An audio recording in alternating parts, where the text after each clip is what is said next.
the storm earlier on with a lot of rain, and then we had bright sunshine, got very warm, but it's getting very dark and gloomy, and I just think I saw a flash of lightning as well away towards our left-hand side. But we're about to get underway for what is the final match in the opening stages of this first set of games in the group stages at the 17th edition of the Euros. You're listening to BBC Radio 5 Live. We're also live on BBC Sounds and through the BBC iPlayer. As is the case with every BBC television game, you have the option to watch and listen if you so wish. As Portugal get us underway, playing from right to left, and we've already had a very entertaining game in the earlier match in Group F, where Turkey beat Georgia at a sodden Dortmund by 3-1. But Portugal are many people's fancies to go all the way as Schick picks it up on this near side, and there was a challenge coming in from Cancelo as Bruno Fernandes chips it away, headed forward by Czech, as this now is with Sofal. Bruno Fernandes gets a challenge in, Provot is there, back towards Sofal, infield to Czech, returns it to his West Ham United teammate, but it peters out and it just goes out of play for a goal kick. But looking at it, it does look like they are playing with a back four. Yeah, I think they'll start that way. I mean, Czech Republic started very well, by the way, just for that few seconds in the corner there. Could have crossed it a few times, didn't. Yeah, it looks like a back four for me. I think Cancelo will just drop in behind Bernardo Silva, allow Bernardo Silva to do his little roaming roll in that little 10 roll. Well, they've got that flexibility.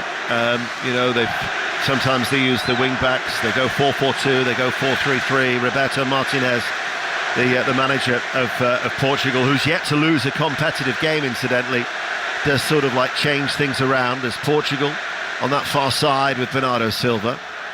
Back with Ruben Dias, just actually comes to a standstill on the halfway line, plays the ball forward from Dalot. Dias then takes it back, and the Czech Republic, all in white, will just push Portugal back. We're 2 minutes in here on BBC Radio 5 Live. Now it's with Nuno Mendes on this near side, returned in February after a 10-month injury layoff, so he's hardly played really much football for Paris in the season that's just gone. Rafael Leao, he's a lively character on this near side, runs forward, picks it up, drives in field, and then back heels the ball to Fernandes, plays it forward. Bernardo Silva's made the run, sends over the cross towards the far post.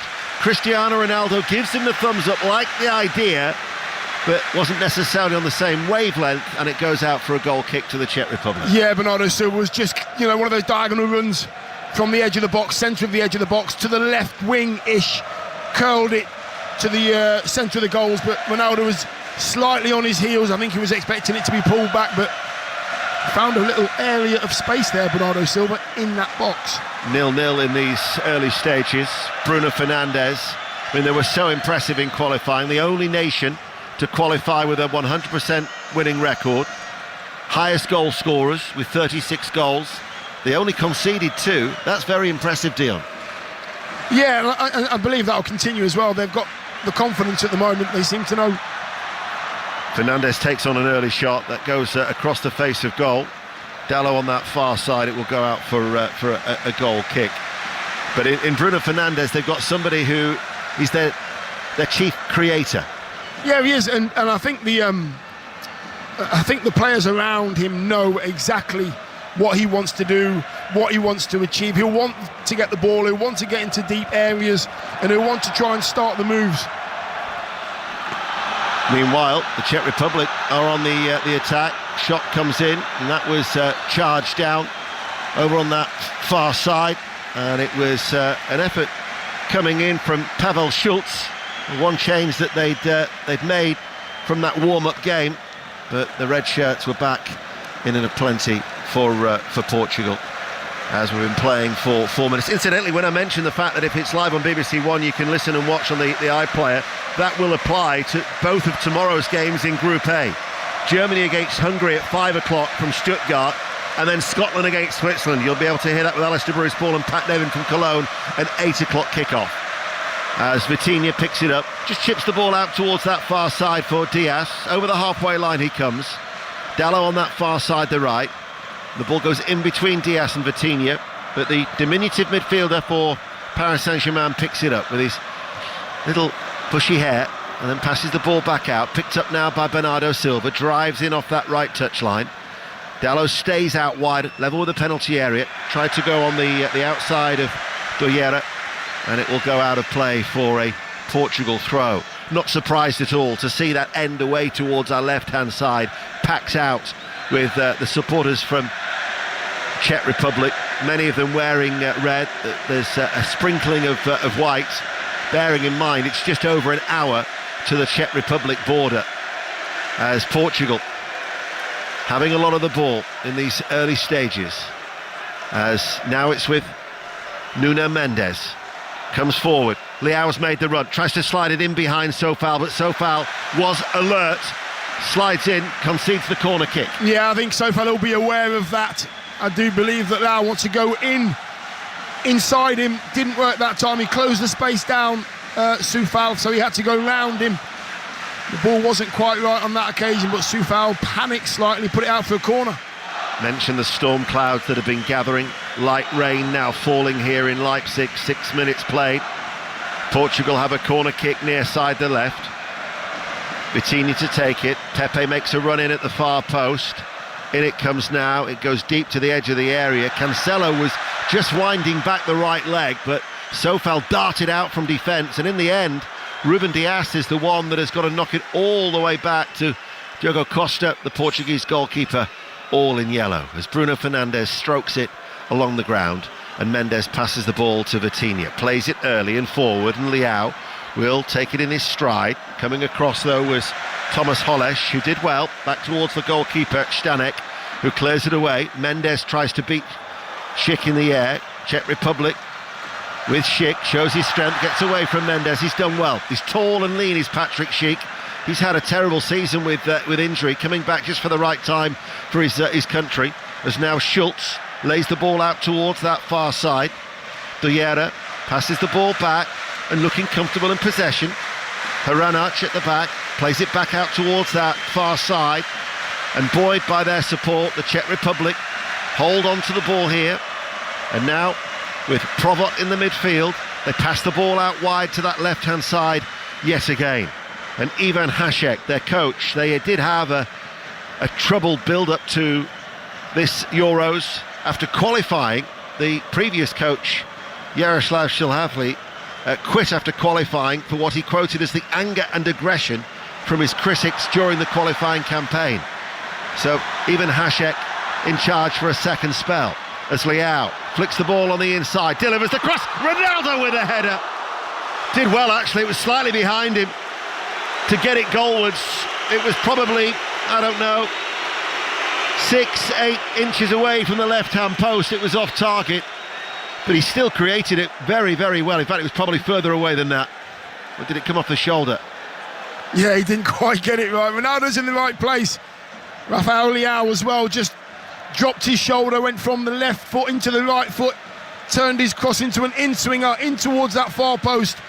Ronaldo just trying to help it on, but trying to put too much pace on the header. Hit his shoulder, went out for a goal kick. But he's in there and he's a danger always. Even his goals that he was rattling in the warm-up as Schick comes forward might actually break there for Kuta, but it was picked up by Costa. Even the Portuguese fans behind that goal, every time he hit the back of the net in the warm-up, they were going, shoo! Yeah, he's a one-off, the man. He's a one-off. He is Kelly read out a load of stats, and you can only marvel at the achievements that he has hit over such a long period of time. But he's 5 goals away from 900 goals in senior competitive action.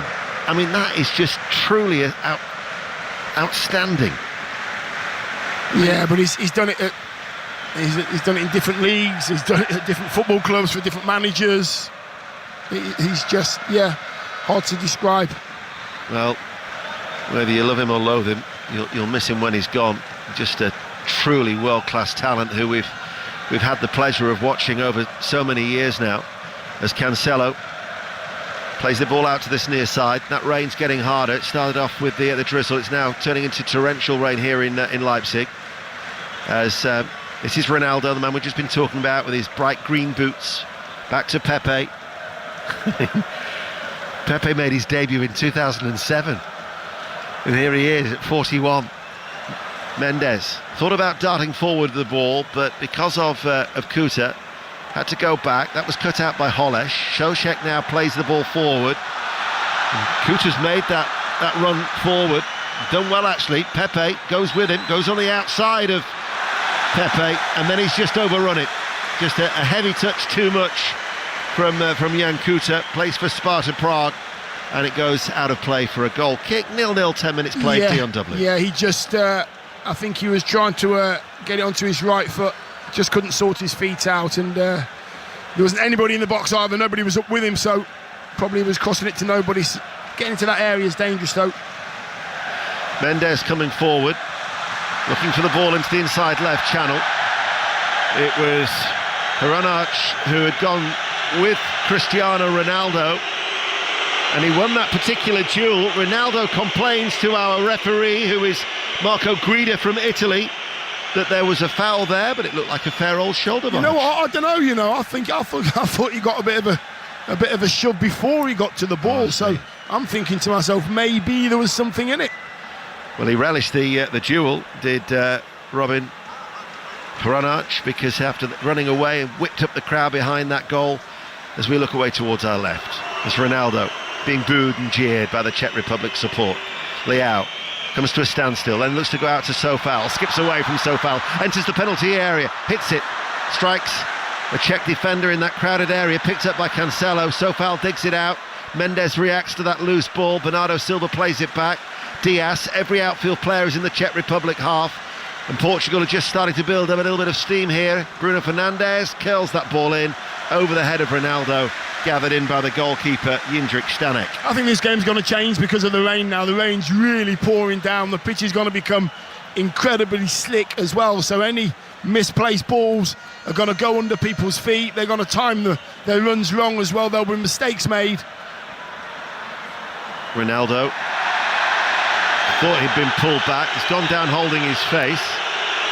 Not too sure how much was in that. He's back now, still sitting up, and again eventually getting back to his feet, but it's in an offside position. Fernandes gets away from the challenge of Schultz. Leao, Vitinha finds Ruben Diaz, controls it, forward of the centre circle, short diagonal ball. Bernardo Silva, Dallo provides the width, he spins, sends over the cross. Schick lays the ball back, Souček back to his goalkeeper, left-footed, clears it first time to Stanek, doesn't reach the halfway line, and the ball from Vitinha is back to Nuno Mendes, and at the minute Portugal are on top. Ball forward from Bruno Fernandes. He was looking for the run of Bernardo Silva. Czech Republic will deal with that back towards the goalkeeper as Ronaldo tries to press and put pressure on Stanek, and then eventually it's cleared long by Krejci at the back, and it will go out for another throw, and just struggling to get out of their own half. Yeah, they are. I think Bruno Fernandes is working really hard alongside Bernardo Silva and Vitinha in that midfield. They're kind of sort of rotating. Nobody's playing in a set position there, but all the positions are filled. But there's so much quality there that killer pass could come from any of those three. We're on the opposite side of what is the main stand here in this arena, the home of RB Leipzig, which was rebuilt in 2004 ahead of the 2006 World Cup, inside the shell of the old Central Stadion, which is the biggest stadium in the former East Germany.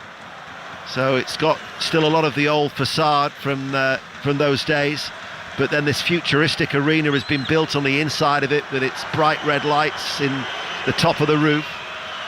But you can see the rain really pouring down, and there are, I don't know whether it's some sort of for the cameramen, but there's a canopy, and there is puddles starting to form already on the blue canopies down below in front of us, as we're a lot lower down from the normal commentary position when you come here for a Champions League game, right at the back of the stand on the far side.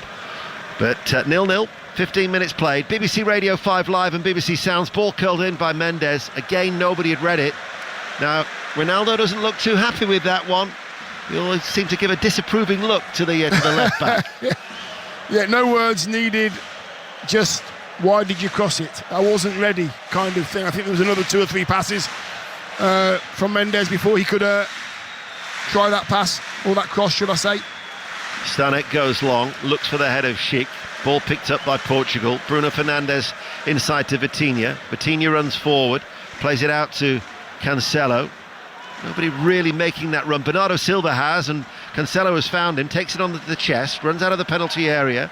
Leao holding the width near side the left.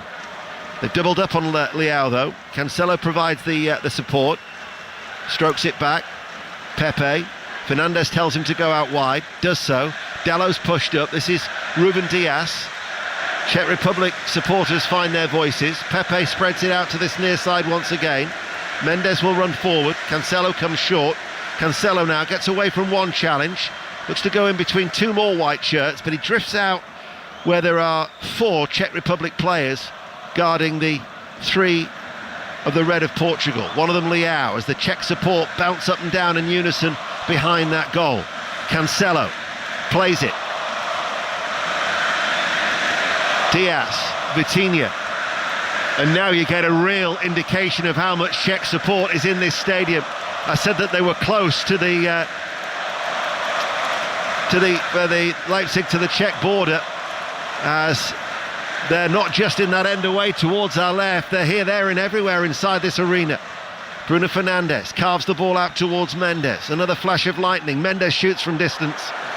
Didn't necessarily have the thunderbolt to match the lightning. No, that's a steady little bit of possession there by the Portuguese, but the Czech Republic side were more than happy to allow Portugal to go from one side, Leao from the left-hand side, all the way over to Bruno Fernandes and Dallo on the right-hand side. Then it came back through the midfield. Again, nothing was crossed in the box. Czech Republic just readjusting their positions. Czech Republic, who, if you look back at their record, they've been difficult to beat. They've only lost 1 of their last 14 since Turkey in November 2022. And that was against Albania, who they finished up runners-up behind in their qualifying group. Didn't score too many goals, only 12 goals in 8 in qualifying, but hard to beat. Cancelo runs forward, accelerates, then slows down, comes to a standstill, plays it back. Pepe forward of the centre circle, spreads it out wide. Almost getting the interception was Doyera, the left wing back for the Czech Republic, and did enough actually for it to then put off Dallo, and it goes out of play for a Czech Republic free kick midway through their own half. 17 minutes played here on BBC Radio 5 Live. Yeah, pretty comfortable, isn't it, for Portugal at the moment? They're all the possession, more or less. Czech Republic allowing them to have it to a certain part of the pitch, and then they start to squeeze, but comfortable for Portugal. Mind you, I remember doing their game at the last Euros where they played Hungary and they won 3-0, but they scored 3 very late goals. Hungary really did give themselves a good account that particular day. And if you actually look at Portugal's record on opening fixtures in the Euros, they've only had 3 wins in 8. Yeah, they won their last one, but they all came in the last 6 minutes. 2 goals for Ronaldo. So they got there in the end. They might have to be patient once more, as this is Mendes darting forward, sees a gap, continues with that diagonal run, lays it off. Vitinha, 2 to his right. One of them is Dallo. Bruno Fernandes plays it forward with his back to goal. Silva leaves it for Dallo. Vitinha, they've doubled up on that far side. Silva plays it in short. Dallo sends over the cross, too far over the head of Ronaldo. Wouldn't drop for Leao. The Czech Republic managed to get the ball away. Kuta's header, cross comes back in, and in the end, taking no chances with Sofal to head it behind. It's a corner to Portugal, still goalless. Yeah, it just feels inevitable at the moment, because they seem to be crossing at will, keeping the ball at will. 72% possession at the moment for Portugal, so it feels like a matter of time. Ronaldo hasn't moved really from that centre forward spot, is where he needs to be. Well, Ronaldo will be an obvious target. Ruben Dias is forward from the back. Czech Republic have every white shirt. They have 9 outfield players in the penalty area. I think it's Schultz is the one who's the short option. As in comes the corner kick, it's aimed towards Diaz, and this should be dealt with, and it is hooked away over on that far side by Kuta. Did it go out of play? Yes, it did go out of play. It'll be a Portugal throw over on that far side. 20 minutes played though, and still 0-0, and really they had that miscued header. It probably came off his shoulder from Ronaldo, and that's been about it for Portugal. Yeah, and the Czech Republic will be happy with that. This is what they expected, I think, to not have the ball for long periods and be disciplined. And as they go across that midfield area, one midfield player comes out at a time, then he comes in, then the other one goes out. If they're in your area, you go. If you don't, you stay. And that's what they're doing. They're being very disciplined. So Portugal seeing a lot of the ball, 74% possession for Roberto Martinez's side here live in Leipzig on BBC Radio 5 Live and BBC Sounds. As the Portuguese support still waving the flags, still dancing to the beat of the drum, which is in a way to our right as Vitinha plays it to Diaz. Bernardo Silva is with him, actually bypasses Bernardo Silva to Dalot, plays it inside to Fernandes. Fernandes will knock it back to his Manchester United teammate. Dalot, though, has to wait. The white shirt's back behind the ball. Pepe, right side of the centre circle. Schick goes towards him. Mendes, left of the centre circle now. His forward ball, he finds Vitinha, able to turn. Diagonal forward ball, laid off. Cancelo, Leao, Ronaldo coming deep, running forward. Ronaldo to the left corner of the area, goes on the outside. Leao is there if he wants him. There's a couple of step overs, passes the ball back to Leao, left corner of the penalty area. Forward ball, Mendes and Vitinha continue to exchange passes. Vitinha is able to turn, square ball, Ruben Dias takes a touch, gets the shot away, takes a deflection behind for a corner kick to Portugal, 0-0. Yeah, that's good play. Good play by Ronaldo, actually, just moving those centre halves, because Holesh and Haranac are actually taking it in turns to mark Ronaldo. They've taken a quick corner on the right-hand side, and it comes in, and it will go behind for another corner. Took a deflection from Schultz over on that far side. He was at least alert to it, as this time they might well try and vary it up a little bit. Bernardo Silva provides still the option for a short one. Now he's running away. So it'll be a corner kick on that far side. 0-0, 22 minutes played. Vitinha goes deep, off the head of Pepe, away from goal, out of the penalty area, and then cleared long. But running back is João Cancelo. Kuta is the one giving chase, and Cancelo sees it back to Diego Costa. He's got to keep those concentration levels high, bearing in mind he's had absolutely nothing to do with midway through the first half. They distribute the ball out towards the right with pace. Silva to Fernandes, couldn't take it in his stride. Czech Republic get it back, and then Kuta lays it out towards that far side. Move breaks down though for the Czech Republic. Vitinha busy in the midfield. Fernandes pokes the ball forward. Dalot will make that run out towards that right-hand side, down by the corner flag. Vitinha wants it short. Another flash of lightning above the stadium. Pepe then passes the ball left corner of the area. Cancelo cuts inside onto his right foot. Shot takes a deflection, gets the block in. Cancelo, though, gets it with a header back towards the feet of Leao on this near side, the left. Cancelo, little touch. Leao. Bruno Fernandes runs over the ball, looking so comfortable in possession are Portugal, but yet to really create that clear-cut chance as Bruno Fernandes is going to shoot from distance. Right-footed, took a deflection. That had the goalkeeper panicking. Ended up in the back of the net and almost caught in the net, did Stanek, as it just dropped over the top of the crossbar, and it's gone behind for a corner. It's not a bad strike, to be honest with you. Bruno Fernandes just finding his way towards the corner of that box, and Ronaldo came over to show for feet, and Bruno Fernandes thought, I'm not going to pass it to your feet, I'm shooting. Ronaldo had to duck, actually, as he was going towards goal. Took a deflection. There's a fresh feel inside the stadium with that incoming storm. Corner taken short. Vitinha gets it back, tries to play it into Mendes. The move, though, has been broken up, and all of a sudden there's a potential for a counter-attack. Schick wanted the ball from Doyera, played earlier. Didn't seem happy, but they have got a throw on this near side, the right. They're going to have to soak up a lot of possession here, the Czech Republic. Yeah, they are. The hardest thing about playing this way when you're in a sort of 5-4-1 or 4-4-2 and you haven't got the ball and all you're doing is allowing your opponents to have the ball is when you do get it, not just to clear it, to try and play your way out of danger. That's the real danger, especially near your own box.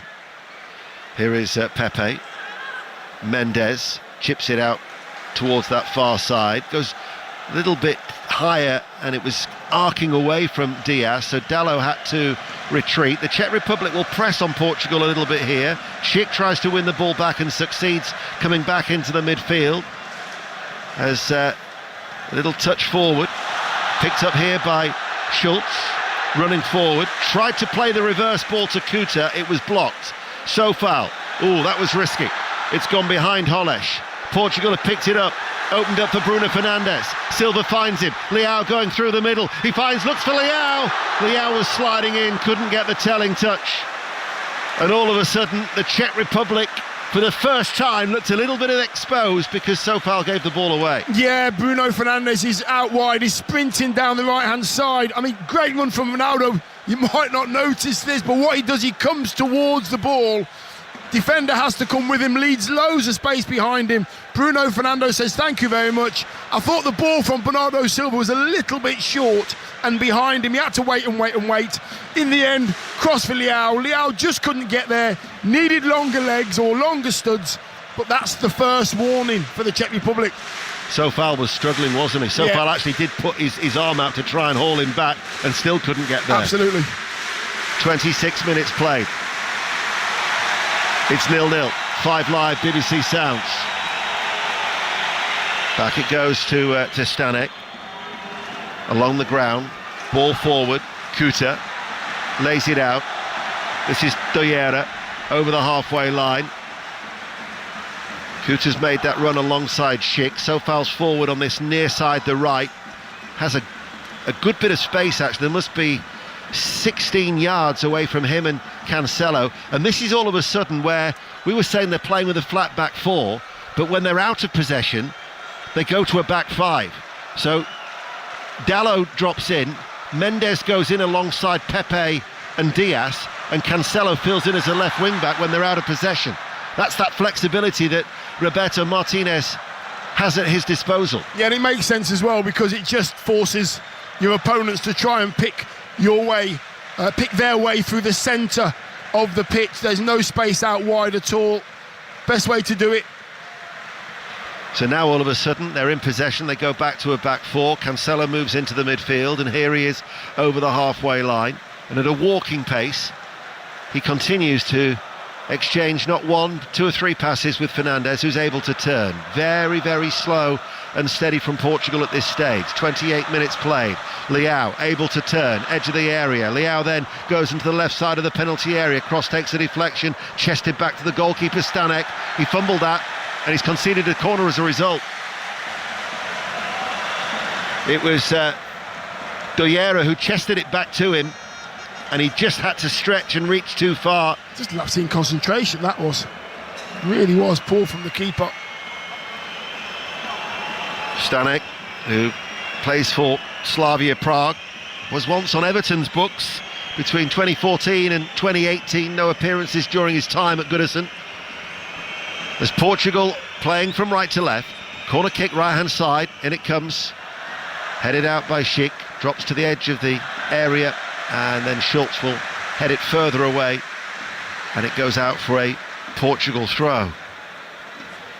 Still yet to test Stanek. Yeah, I think that the Czech Republic they're going to commit to every challenge. They're going to be competitive and organised, but they're going to have to find a way to do something with the ball when they receive it back.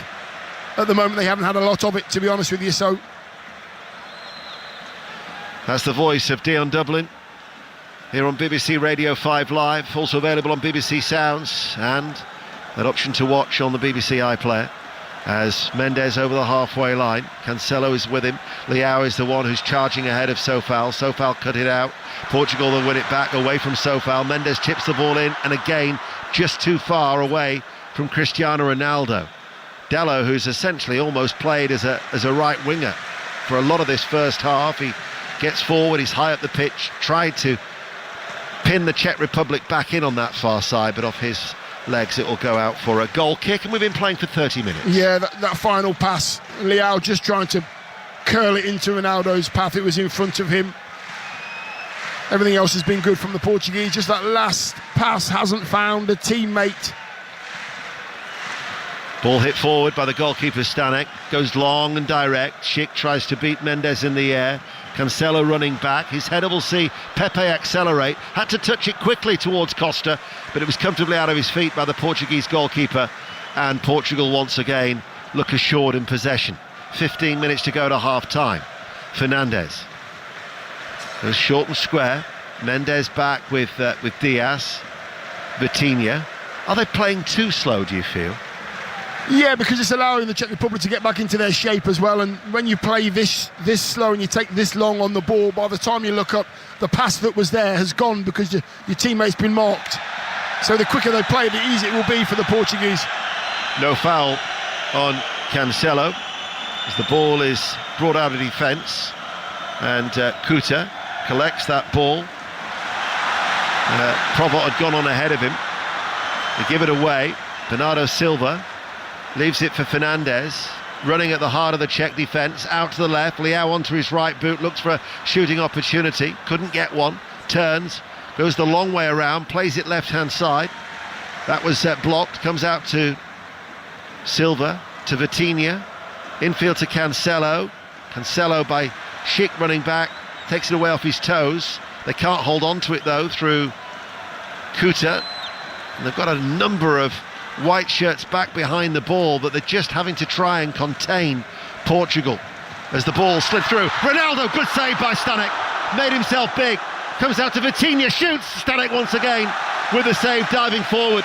He was alert, Stanek there, his first serious save. He kept out Ronaldo well. Outstanding save from Stanek there, he really was. Ronaldo makes a brilliant run. I think looking at the replay here on the screens, that'd be a really tight one for VAR. It's not needed at the moment because the save from Stanek was absolutely brilliant. Ronaldo's run was brilliant. The ball was brilliant. What a brilliant bit. That should have been 1-0, but he was so fast off his line, it was just outstanding. It was a sprawling save from Stanek. And as you say, Dion, I think that it would have been extremely tight. And we saw one earlier on today for Turkey that he was offside by a toe, wasn't he? It was just a toe, yeah. That would have been another marginal call for the VAR. But 13 minutes to go to half-time, live in Leipzig. The rain, it seems, has ceased. 0-0. I think it's stopped now, hasn't it? Yeah. The skies are very, very dark, though. Very dark. Might get another shower later. Ball hit long by Stanek. That was his first time he's been called into action just past the half hour. Fernandes looks for Ronaldo once again. Ronaldo with a back heel, that was cute. Vitinha running forward, couldn't get it. In fact, it's gone behind for a corner. Just couldn't get it out from underneath his feet. But Ronaldo's back heel was sweet. Yeah, brilliant. Ronaldo just coming on the edge of the box there. Vitinha went in behind him. Ronaldo, he sort of looked like he was going to play it out wide right because he was winning that way, and he just popped a little back heel into Vitinha's path. He got closed down quickly though. Vitinha to take the corner kick. Bernardo Silva is there for the short option. He uses him. Vitinha's going to run to his right. Vitinha now with a right-footed cross towards the far post. And then it's cleared away. It was Kuta, I think, who was back there, who got the touch to it. Fernandes will lift it forward. They weren't necessarily breaking out in numbers in those white shirts, the Czech Republic, so they're actually in a good position to be set for this next attack that is played in by Fernandes. And then it's cleared away at the first time of asking by Hranac. And it's picked up now by Pepe over on that far side on the halfway line. Still, they're dominating with possession. 11 minutes to go to the break. But the Czech Republic proving to be a tough nut to crack here in Leipzig. Tomorrow's games, by the way, Group B, we've got 3 more games for you tomorrow live on 5 Live. Croatia-Albania from Hamburg at 2, Germany-Hungary at 5, and Scotland-Switzerland with Alistair Bruce Ball and Pat Nevin of Scotland against Switzerland live in Cologne. Mendes for Portugal. Vitinha, midway through the Czech half. Dalot stays out wide right. Leao, though, is the one they find on this near side, the left. Sofal waits. Leao runs forward, looks to go on the outside of the West Ham defender. Now checks back on the inside, delivers the cross. And again, it's over the head of the two who were waiting, Dalot and Ronaldo. A clap of encouragement from Cristiano Ronaldo, but hasn't necessarily had the service that he would have wanted so far. No, Leao's doing really well down the left-hand side. He's doing all the things, all the right things in regards trying to take his opposite number on, but his end product with the cross has been too long. He's hit the first man, hasn't picked the right man out at the right time, so he's doing all the right things. If he could just tidy up his end product, I'm pretty sure he's going to get on that assist sheet today. 10 minutes to go to the break. Fernandes comes back to take it from Pepe, as Vitinha does exactly the same. So both Vitinha and Fernandes are in very deep positions. They are. For Portugal. They are. And the Czech Republic players are about 5 yards away from the Portuguese and doing nothing at all. Really, this is a hard way to play for a player. It really is. You just got to defend for 45 minutes. It's not great to watch. It's not great to play in.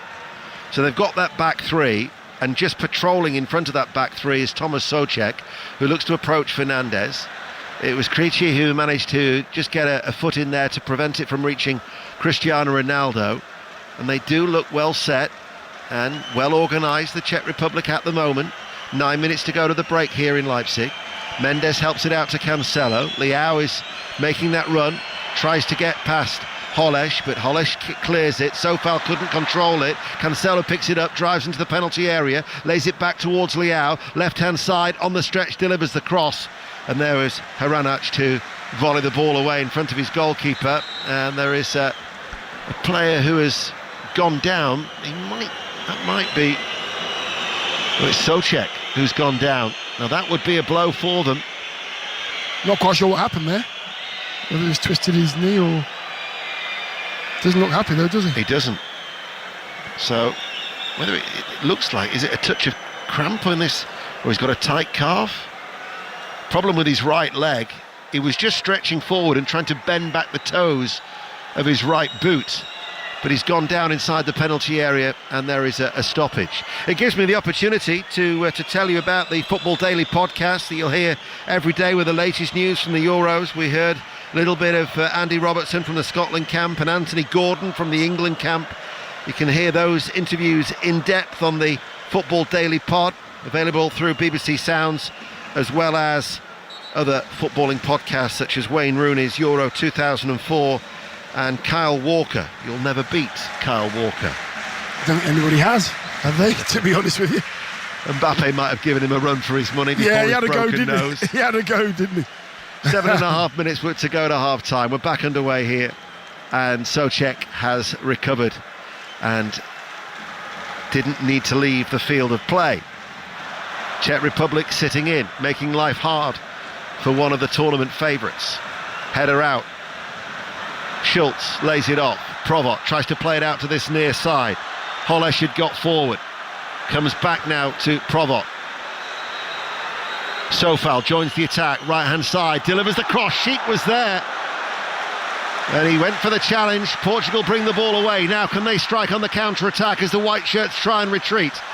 Bernardo Silva finds Leao with his pace, carries the ball almost to length with the area, taken out by Souček on the corner of the area, and that is a yellow card. No attempt to play the ball. Leao had beaten him for pace. Souček is booked. Yeah, he's got a yellow card for that, but Leao, as soon as that ball came to him from Bruno Fernandes, he was on the halfway line. As soon as he looked up, he could see that it was Thomas Souček that was there. He'd just been down, pulling his right toe towards him. He knew he wasn't up to keeping up with him. He just knocked the ball past him, left him for pace, and Souček just nudged him out of the way. Yellow card. Not a problem. What's happened here? The referee has shown Leao the yellow card. So maybe it wasn't for Souček, it must be for the dive for Leao. Dive. I thought there was a bit of contact there, to be honest with you. I'd like to see that again. I also didn't think there was an attempt to play the ball from Souček. Cristiano Ronaldo, the captain of Portugal, went to gain some sort of explanation from Guida, the Italian referee, as the Czech Republic were given that free kick. And so Leao was the one not booked at all. Here now is Schultz, just ballooned up a little bit for him, brings it under control. Schick finds Kuta. Sofal provides the width near side the right. Sofal's first time cross. Diaz heads it away for Portugal. Still 0-0, 5 minutes played live on 5 Live. Leao running back. I have to amend my little sheet now as well. I'd actually put the yellow card down to the name of Souček. But again, Portugal will pick it up and Fernandes drives forward. He's got Ronaldo to the right, Bernardo Silva to the left. Ronaldo waits, plays that diagonal ball. It was a little bit to the right of Ronaldo and he had to put his back to goal, spin, laid out towards Dalot. Vitinha back towards Fernandes. Still 0-0 as we edge our way towards half-time. Diaz joins the attack, slows it down once again, almost to a walking pace. Vitinha. Fernandes is telling him to pass the ball back to Pepe. Pepe now gets it to his feet. His forward ball to Bernardo Silva in a central area, but a wall of white, and Sofal breaks out ranks and now comes forward. Urged on by the Czech Republic crowd behind him. Schick is ahead of him. He read that well, did Vladimir Sofal, but Mendes takes it away and Portugal have it back. But they have struggled to break down this Czech Republic defence. It's because they're moving the ball too slow, and Czech Republic are delighted that they're moving it so slow. When they moved it fast, they got in. Ronaldo got in, and Leao got in as well down the left-hand side. It's quite easy to defend against when somebody's playing the ball this slow. Ronaldo had made the run. That was cut out by Holesh from the ball from Mendes. Looking to run towards the left corner of the area was Cristiano Ronaldo. This is Bruno Fernandes. Picks it up 6 yards inside his own half. Passes the ball out to Leao. Takes it high on the chest, heads it, then extends his right foot. Keeps the ball in play with those 3 touches. Under 4 minutes to go to half-time. Back inside now, Vitinha sees an area of space, runs towards it, and it was quickly squeezed out. It was wrapped into the feet of Ronaldo by Bruno Fernandes, but before it could reach him, it was cut out easily by that Czech Republic defence, who have defended extremely stoutly and cleared away, but only as far as Pepe steps forward. But there was Souček to break it up once more, just shielding that back 3, and they have been effective for this first half so far, the Czech Republic. They have, and they're sticking to their guns. I think that 3 at the back, is it Krejci and Hranac and Holesh, they haven't moved from their central positions, forcing Ronaldo to go outside them to get hold of the ball into sort of a right wing and left wing area, away from his dangerous area. Good discipline, that. Leao to Vitinha. Again, it's a slow pace from Portugal. Diaz over the halfway line. Cancelo in that midfield role comes short. Diaz waits. Czech Republic, though, once again, they need to inject a little bit of pace into their attacks at the minute, playing by and large in front of this Czech Republic side. 2.5 minutes to go to the break. There's not a lot of movement, though, from Portugal. They seem to have the ball up, but there's nobody really. I'm watching the player on the ball, and I want to see red shirts moving about into gaps to get the ball, but I'm not seeing it at the moment.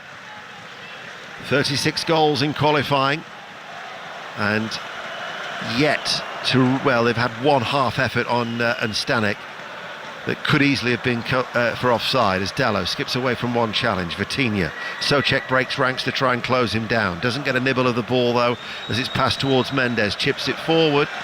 Been a number of misplaced passes, actually, from Portugal, whether it's the crosses in from the left that have gone over their heads, or on that one, somebody's come short and it's gone deep, and out of play it goes for a goal kick. Yeah, story of the half, that is, for Portugal. They've had a couple of half chances with Ronaldo. Stanek with a great save as well from him, but I don't think the keeper's been diving about on, all this white kit that I've seen that Czech Republic players, there's no mud on their kit, so they haven't been diving about. They've not really been worked as hard as they should have been with all the possession that Portugal have had.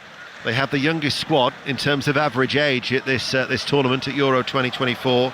They also have the lowest amount of caps with 430. So these fresh legs aren't going to show signs of fatigue, you wouldn't think, at least, because they've had to do a lot of defending. Still, it remains 0-0. We're inside the last 60 seconds of this first half here in Leipzig, which is now a rather fresh evening. Fernandez, outside the centre circle of his own half, leaves it for Cancelo, runs forward. Cancelo passes the ball out towards Leao. Leao now comes in off this left touchline. Sofal backpedals into the penalty area, cut out by Hollesh. Behind it goes for a corner kick. Yes, Leao again, just being positive. His intentions are right, Leao. He's just not got the ball past the first man on 2 or 3 occasions. If he can do that, just tidy up his end quality, his end pass. Yeah, when I've seen him for Milan, sometimes he's extremely lively, tricky, but other times as well you just still think there's a bit of a raw element to his game. Rafael Leao, as Cancelo controls that ball, plays it forward to Ronaldo. Ronaldo turns and shoots, and the goalkeeper beats the ball away. Created that about absolutely nothing. I thought he might have been coming back from an offside position, and then all of a sudden it was a sharp turn and Stanek was alive to it. Portugal still attacking. Cross played in low from the right-hand side. Blocked. Kuta lets it settle. Passes the ball forward. Schick lays it off. We are into just the 1 minute of stoppage time here in Leipzig. And Stanek, once again, well, on the 2 occasions he's been called on now. Jindřich Stanek, only his 11th appearance for his country, has been alive to the danger on both occasions to keep out the threat of Cristiano Ronaldo. Leao, left-hand side, drives. The move breaks down once more on the edge of the area. Czech Republic try and break and do get away over on that far side. De Gea has carried the ball forward. This right-footed left wing-back, and therefore he was always going to have to check back inside, and as he does so, the attack slows down, and the Italian referee, Marco Guida, blows the half-time whistle. Czech Republic 0, Portugal 0, Dion Dublin. Yeah, passing exercise. Forwards against defence, that is. Portugal with the ball, Czech Republic without it. The best crosses have come from Sofal down the right-hand side for the Czech Republic on two occasions, but defended well. And it's the final pass for me for Portugal in that final third too. Ronaldo with a couple of chances. Stanek's done brilliant. And the Czech Republic, not checkmate, stalemate. Kelly, 0-0. Dennis and Dion Dublin are in Leipzig for us. Jose Font is also with us. Jose, Portugal have had a lot of the ball. I think they've had 73% possession in that first half. Why do you think they're struggling to break the Czech Republic down? Well, first of all, credit to the Czech team. They are staying compact. They are fighting for each other. They are making it difficult. Not a lot of space. Portugal needs to, when the ball gets out wide, in my opinion, especially to Rafael Leao, to Dalo, we need more movement, breaking the lines from either the midfielders or the Ronaldo or whoever is up front to try and stretch them, and then the space will be created and maybe we can make something happen. Rafael Leao has been dangerous. He's been beating his men on many occasions, so we just got to stay patient. Just got to keep moving the ball, like Dion said, a little bit faster, and with a little bit more movement, I think we can find the goal. It does have that feel of an opening game at a tournament, doesn't it? Where they're just kind of sensing their way through the games and just playing themselves into the tournament. Yes, very cautious from very cautious from the Czech team.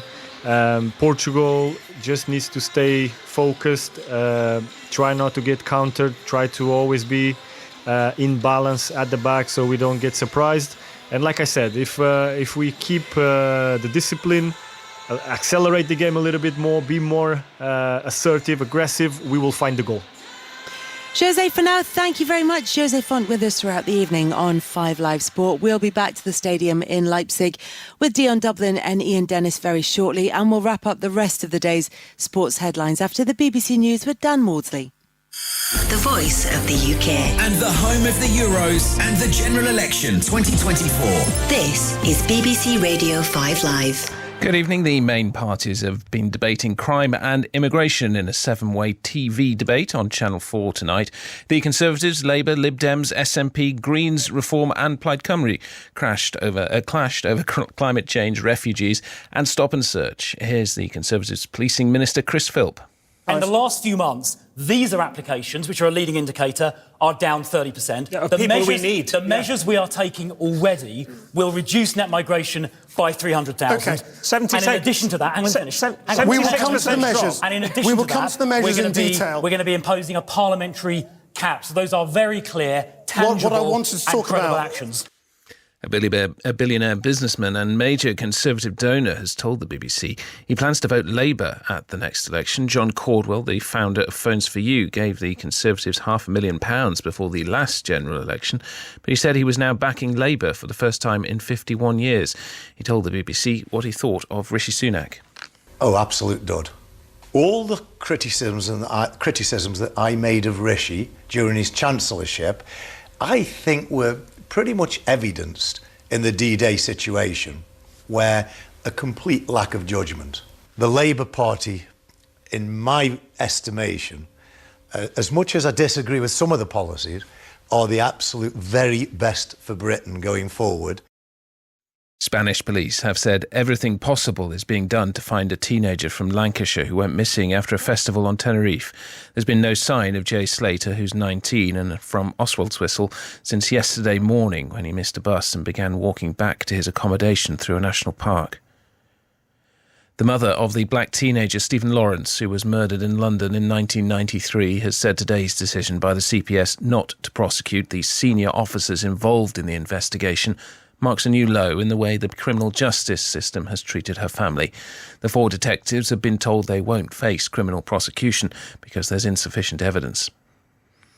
Justin Timberlake has appeared in court in the US charged with driving while intoxicated. He was arrested early this morning in the Hamptons area of Long Island. Our correspondent Nada Tawfik says police have been giving more details. Police officers saw his BMW just at midnight, swerving and running through a stop sign. And when he was pulled over, an officer noticed that his eyes were bloodshot and glassy, that his speech was slowed, and that he was unable to pass several sobriety tests. Now, he told the officer that he had just one martini.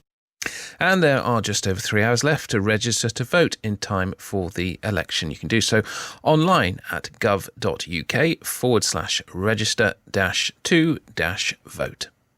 This is the story of one of the biggest football clubs in the world, Paris Saint-Germain, and how 2 teammates became bitter enemies. They spent holidays together. Kera and Aminata was friends.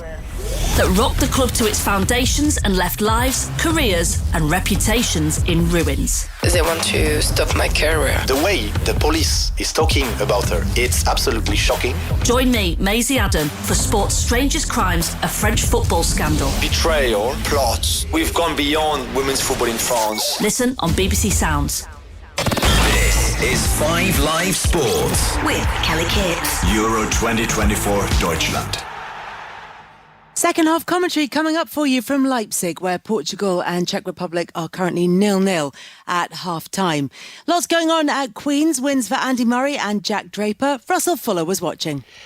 Yes, Andy Murray, Kelly, beating Alexei Popyrin of Australia 6-3 in the deciding set for only his second win at Queen's since 2016. That was his 1,000th match on the tour in what is almost certainly going to be his final summer as a professional.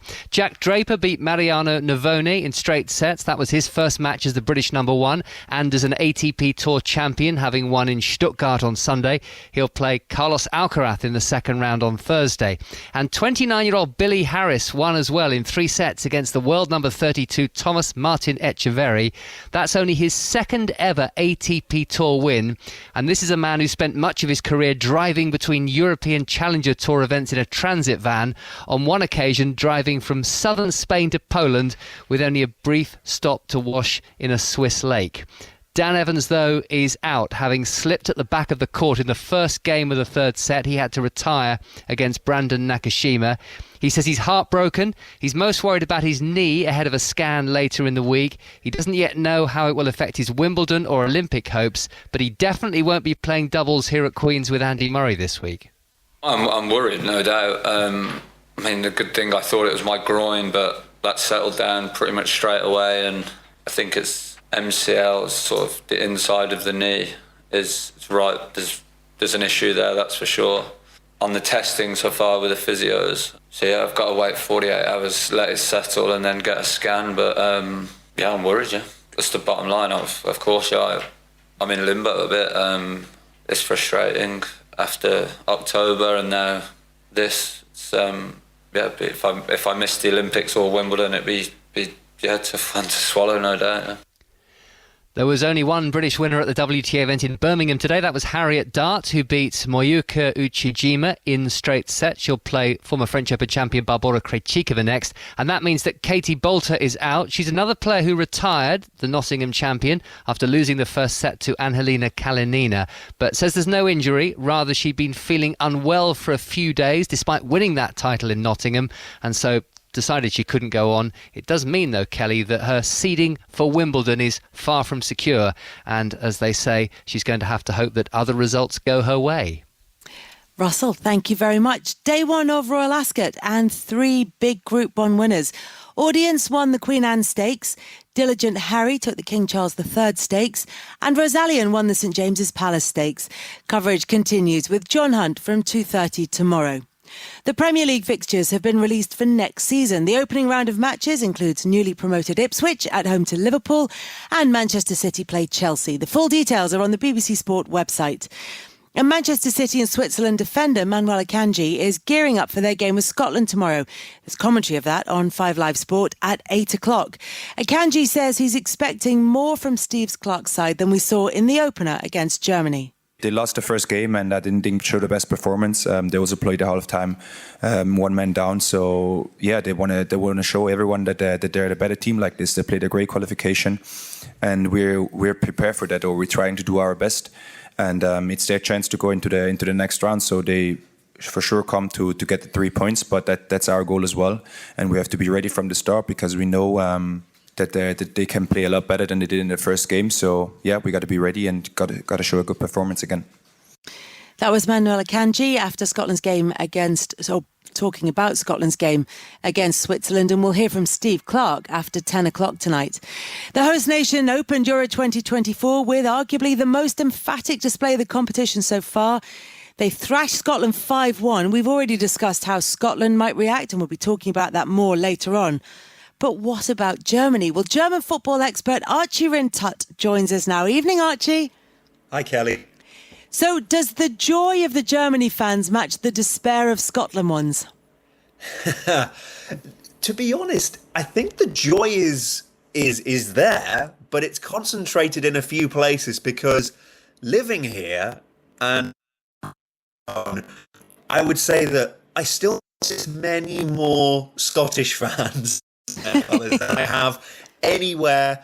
Have I seen Germany fans or locals sporting shirts, which tells you about how much of a struggle it is for them to really try and get any euphoria out of the nation because of how difficult it has been in recent years for the team to perform at major tournaments, but also there is this political side of things as to how people feel about being German and how in 2006 that was something that they managed to release from the general public, but this time they're having to zero again. That said, that performance that they gave against Scotland on Friday night was the best possible way of starting that, and also for some household Bundesliga names like Florian Wirtz and to try and break into the national conscience a little bit more in a way that Thomas Müller has done for years gone by. But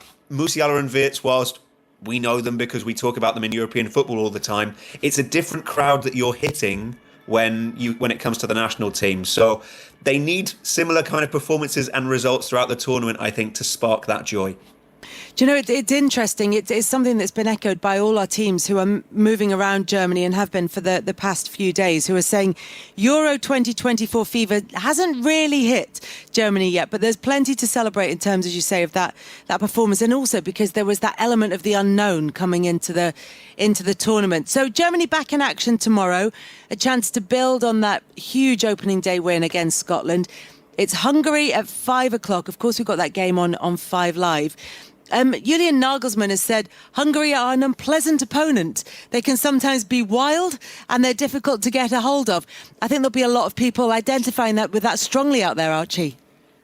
Yeah, so the word for unpleasant in German is unangenehm. And what it basically means is difficult to beat.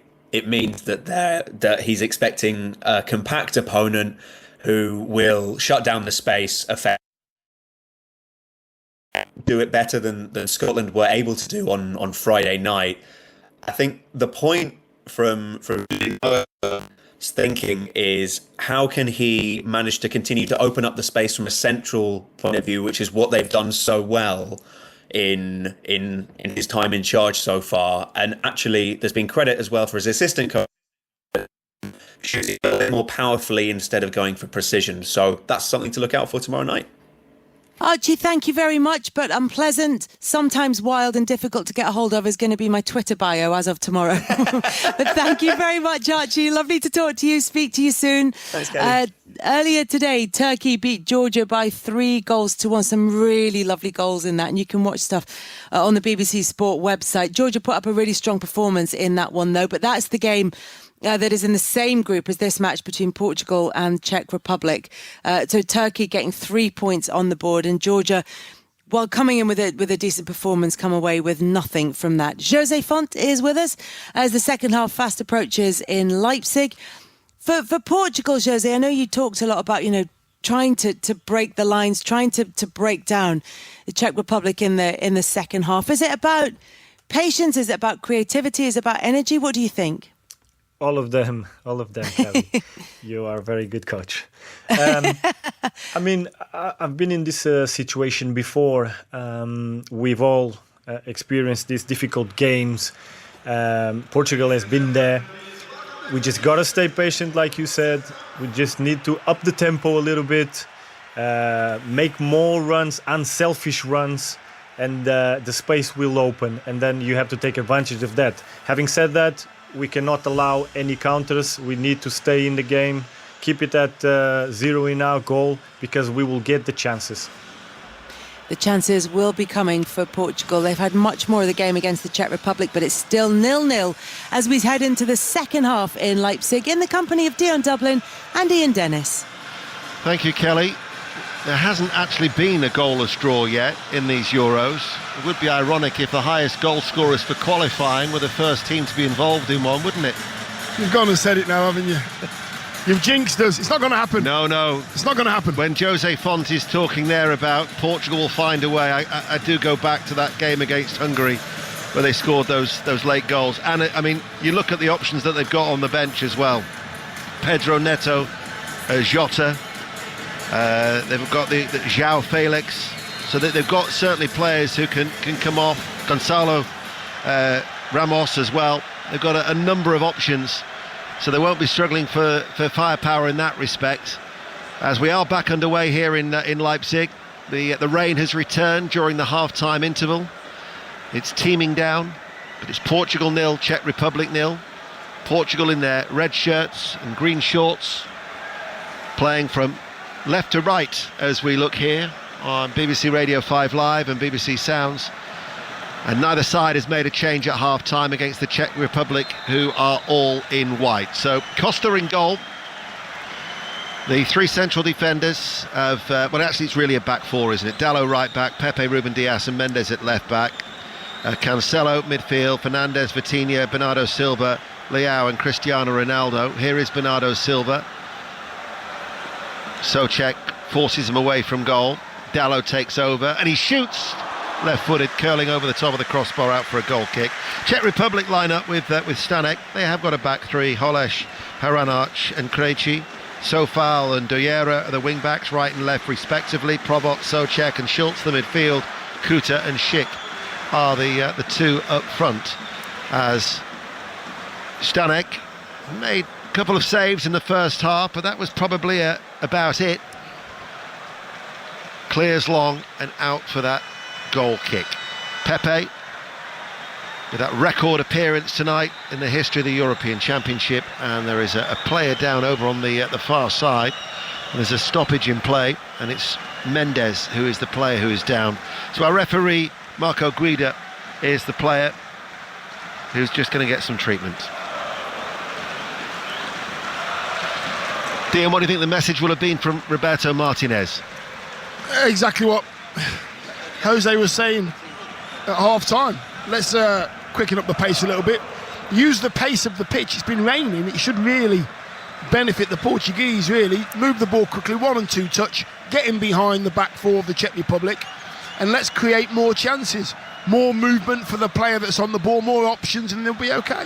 Souček just broke ranks there to step forward from midfield to try and catch Portugal on the attack. Instead, they've lost the ball, and now Souček has vacated his position, shielding that back three, and Fernandes will charge and carry the ball forward. He passes the ball towards Bernardo Silva on the stretch. He wins a corner kick. He was a little bit hurried, and he was running out of playing surface from that pass from Fernandes. Just couldn't get enough whip around it from the right-hand side. No, he kept it in, but he just couldn't get it back to where he needed to be. Great defending, though. Back four of Czech Republic, really defending well. Corner's taken short right-hand side. Vitinha sweeps it in first time, sweeps it in too long. And the back-pedalling Stanek will see the ball in the wet conditions go over his head and out for a goal kick. Yeah, I think those situations there when you get broke on, it was actually 5-on-4 at one stage. Portuguese had 5 players going forward, but what you have to do as defenders when you're backing towards your goal, the closer you get to your goal, the tighter the back four has to be and force your teammates, or should I say the opponents, out wide. They did that, and they did well to force that ball out of play. Well defended. Stanek strikes it long. 41-year-old Pepe's header is away. Cancelo passes the ball back to Thiago Costa, the number one, ahead of Rui Patricio and Jose Sá, the Wolves goalkeeper, who are also, of course, in this squad. And there is a good argument to be made. In fact, even Jose Font himself, a Euro winner at 2016, was talking about this strength, this quality that they have. You know,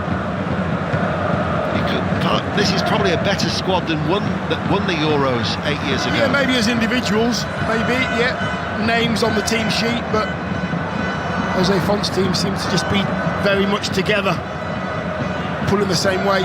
Is this team the same? They've got as good a players. Well, they've lost the ball, and Kuta is the one who will run forward. Passes it out to the left corner of the area. Schick is always a threat. Schick delivers the cross, but it's too deep. And that was an opportunity wasted. Schick, who did actually play inside this stadium a few years ago when he was on loan at RB Leipzig from Roma, scored 6 goals during the campaign of 1920 inside the Red Bull Arena here in Leipzig. But on that occasion, they were unable to take advantage, and that's where they're going to have to be clinical, the Czech Republic. Yeah, they are, and they're going to have to get players up with their centre forwards as well, because as soon as you clear it, they've got limited time to hold the ball up, hold the defender off. Midfield players are going to have to get out, back four are going to have to get out from their defensive positions. 8 of this starting 11 for the Czech Republic actually play their football in their domestic league. Interesting that they only selected 3 from the champions Sparta Prague and yet 9 from the runners-up Slavia Prague, as the ball is cleared long by the goalkeeper Stanek. Vitinha tidies up in the midfield in the centre circle. Mendes, Cancelo. Ooh, that was a risky pass. Fernandes had to dive in to keep it with Portugal. Succeeded.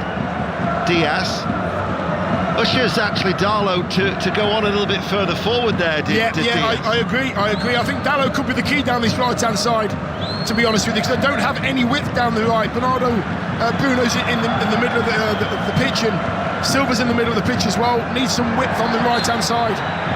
Vitinha is adjudged to have been fouled by Lucas Provot on the halfway line. Souček goes towards the referee, and the referee says, no, I've got it under control, and the quick free kick is taken for Portugal 6 minutes into the second half. Bernardo Silva runs forward, edge of the area, off to his left foot, look for the curler, didn't get the whip, didn't get the curl, it really went in a rising manner off the diagonal and out for a goal kick in front of those Portuguese supporters. 0-0. Yeah, it's happened a few times now. On both sides, to be honest with you, both teams are defending really well. When you're backing towards your goal. It's all about being compact, and if you score a worldie from 25 yards, you've got to hold your hand up. But no quality yet in this game at all, not in the final thirds anyway, the attacking thirds. Portuguese fans are singing a Portuguese anthem. The Czech Republic supporters have responded with clapping in unison and then bellowing out a Czech Republic ditty from that left-hand side. Banks of red shirts all the way as we look. Behind the goal, it's just a single tier, and then you've got a two-tiered main stand far side and on this side as well, and that top tier just arcs its way around a fraction. But behind both goals, in a stadium that holds around 40,000, it's just one tier behind both goals. Here is Ronaldo on the right-hand side, that air of anticipation when he picks up the ball. Vitinha leaves it Fernandes. Mendes, that was a heavy touch, showed too much to Schultz. Out of play it goes for a throw. Leao will take it. Not getting much joy at the moment, Portugal. 8 minutes into the second half. Here is Ruben Dias. Dalot just comes out wide. That creates the space then for Bernardo Silva to try and run in behind Doyera, who's the left wing back for the Czech Republic. Doyera has gone back into position now because Dalot and Bernardo Silva, between them, are still on this right-hand side. But they have been extremely disciplined, the Czech Republic. Very well drilled. Yeah, they are, and I think if Dalot keeps his width on this right-hand side, Doyera's going to have to come back into that left wing-back spot. Sofal's staying at right-back. They've got a 5. That's going to leave somebody free in the middle of the park. Dalot's got to keep his width. Then the gaps will appear in between that back 5 of the Czech Republic. The Czech Republic support are jumping up and down in unison, and not just in the end away towards our left. They're trying to give their side as much vocal encouragement as they can. Great noise here in Leipzig on BBC Radio 5 Live and BBC Sounds. The option as well to watch and listen, as is always the case in any game that's being shown on BBC television, through the BBC iPlayer. 0-0. Dias inside, Vitinha. Diagonal ball, Dias on this right-hand side, sends over the cross. Ronaldo was rising, as was his header. Oh, last touch came off a Czech Republic hand. I think it was Holeš who did enough to put him off. Good duel. Yeah, I think Ronaldo gets there first, you know, but I think Holeš just puts his head in front of that ball that was heading towards goal as well. We had a close-up, both of them putting their heads in, defending it, attacking it. Fernandes waits to take the corner kick. Near side the right. In it comes now. Souček under pressure from Pepe. Back header, did well under pressure to get that ball out of harm's way. Dug out by Krejci far side. Portugal play it to Bruno Fernandes. Couple of touches, right corner of the area, teasing ball in. Ronaldo is there.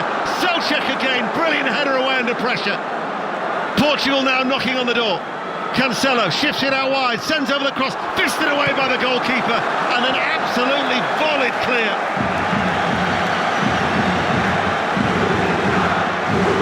And Portugal have had their best spell of the game. Yeah, so much better from the Portuguese. The fans have responded as well to that little bit of injection of pace in their attack and intention as well. So much better. What a header from Souček, by the way. Ronaldo was waiting, he was poised, he was in the air, it was taken off his head by a great defensive header. Well, Jose Font at half-time said to Kelly Cates that give credit to the Czech Republic. And as you say, the first one was with Pepe, but that second one was the flight of the ball. That was pin perfect, that was going straight on the head of Ronaldo. And yet Souček did ever so well to get it out. 11 minutes into the second half, still 0-0. Portugal will come again. Dias. Bernardo Silva. Dalot to his right, doesn't use him. Doyera still wary of Dalot. Vitinha darts forward. Fernandes look towards Ronaldo. Blocked. Comes out to Cancelo. Oh, he had his legs taken away from him there by Sheik. He was chopped to the floor, and I'm not surprised that Patrick Sheik has shown a yellow card from the Italian referee. And, dare we say it, this is Ronaldo territory. Yes, it is. And he knows it. Yes, it is. I don't think anybody. Well, there's a few around the ball, but there's only one that's got the ball in his hands. Yeah. Good luck to Bernardo Silva, Cancelo, or Bruno Fernandes to get this away. The supporters know it as well. It's a very good position for Ronaldo. It's got to be 25 yards out, centre of the pitch. 5-6 yards away from the edge of the D, the curve of the D. Legs are apart. The rain is teeming down. There's just been a flash of lightning and a crack of thunder as Ronaldo comes in and shoots right-footed, moving in the air, and Stanek gathers it in at the second attempt. It had a bit of curl, probably lacked a little bit of power. Yes, he's concentrated on that one, Ronaldo, to make sure it hits the target, gets it over the wall and down, but straight down the keeper's throat. Doesn't affect Stanek one iota. Did you bring a cagoule with you for the journey home? Yes, I've had my cagoule since year 2. Still fits.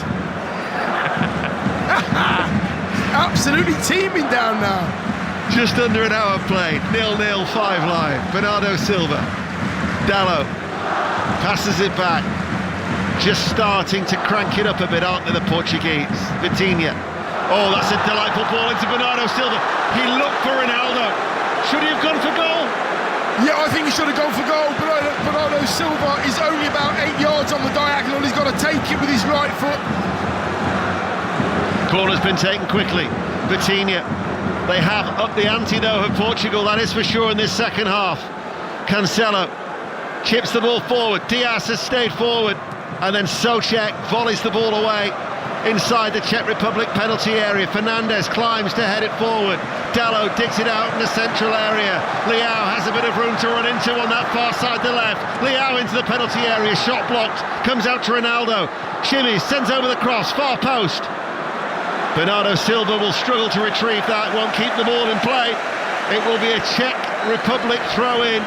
And that Czech Republic defence has come under increasing pressure. Yeah, it has been. It's because, myself and Jose were saying the same thing. Just move it quick enough. The Portuguese are playing at a different level now than they were in the first half, a different pace. Cristiano Ronaldo is the cheerleader. Czech Republic are making a change. Kuta is going to be coming off over on that far side. Linger is the player who is going to replace him. It's going to be a double change, but whilst those changes were happening, Schick is the other player who's going to be coming off. Ronaldo took it upon himself to whip up the Portuguese support away towards our right-hand side. So Linger comes on to replace Jan Kuta. And the other change will be Moime Hitiel, who plays for Slavia Prague. Had an excellent season, actually, the forward. 20 goals in his 44 appearances. Scored a hat-trick on his debut against the Faroes. So he replaces Patrick Schick. So they've changed the front line. Patrick Schick, who had just been booked, incidentally. So Linger is on. Hitiel is on. And the Czech Republic have made the first of their changes from Ivan Hašek, who in 2 spells is yet to lose as the coach of the Czech Republic. I think he will be very pleased if he'll be able to go into double figures still with that unbeaten record intact. He's won 7 and drawn 2 over the 2 spells that he's been in charge. So all in white, Sofal will break into Portugal territory as he heads it forward. And on that far side, there's an opportunity for Sofal to send in the cross, and the header was a little bit wayward and off target from Hital. Comes back in again. Pepe gets it away. Sofal onto his left foot. Thought about the shot. Provence! Oh, what a hit! What a hit! And the Czech Republic take a surprise lead!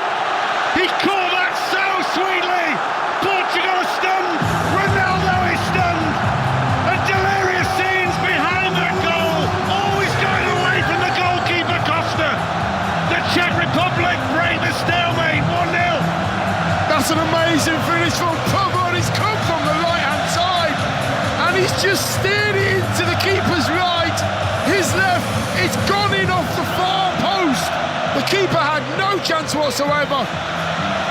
They injected a little bit of pace, cross from the right, it was cleared, cross from the left, it was cleared. They kept the ball alive. The Czech Republic in that final third created one last chance, third time lucky. Well, still we're yet to have a goalless draw at these Euros. We've seen some absolutely spectacular goals just today alone, and that's up there with them for Lucas Probot, who hadn't scored for his country in a year. But now we could have a tremendous story in the fact that Portugal, tipped by many, I mean, I fancied them myself, and all of a sudden they're behind to the Czech Republic. Yeah, and the Czech Republic, only the reaction from Portugal scoring, that's what you wanted. Now they had to play a different way, one down. Now here we go. Game on. Roberto Martinez, who's yet to lose a competitive game in charge of Portugal, has made a double change. He has taken off Leao. He's also taken off Nuno Mendes. And he's brought on Jota and Inacio. In fact, sorry, it wasn't Mendes, it was Dalot. Dalot and Leao have gone off. Jota and Inacio have come on. So Gonçalo Inacio, the only player to actually feature from the Portuguese champions Sporting Lisbon in this Portugal squad, and Jota is also on the field of play, replacing Leao. Hit and miss at times, probably been more of a miss tonight. Jota got a decent record at international level, 14 goals in 39 appearances, but the Czech Republic lead by a goal to nil here in Leipzig. And now their support are firmly behind their team, and they've seen a wonder goal from Profot. Here is Diaz to come forward for the red of Portugal. Keeper never stood a chance, did he? Inacio plays it away from Vitinha. Picked up now by PTL. Goes forward, runs into a wall. Was there a foul there? He thought there was. The referee had a good view of it. And this tall and hard-working centre-forward from Slavia Prague doesn't get that decision that goes in his favour. I thought he was unlucky there, ETL, he'd done well. He's a lone striker, he's just come on, he's full of energy. Holds the ball up well, he's got two defenders to deal with, he keeps hold of it. I thought he got fouled by Pepe. Nothing from the referee though. Did I say 3 goals or more tonight? Did I? One down then, 2 more to go. I don't think many people, this could be a potential, what's called a coupon buster. So Portugal are behind. And Roberto Martinez, who incidentally, when he qualified for the last Euros with a perfect record with Belgium, they didn't, everyone's thinking, oh, Belgium are going to do this, Belgium are going to do that. Got to the quarterfinals, didn't go the whole way. Jota's got to be careful here. Ronaldo can approach the referee, as can Souček, the 2 captains, not Jota.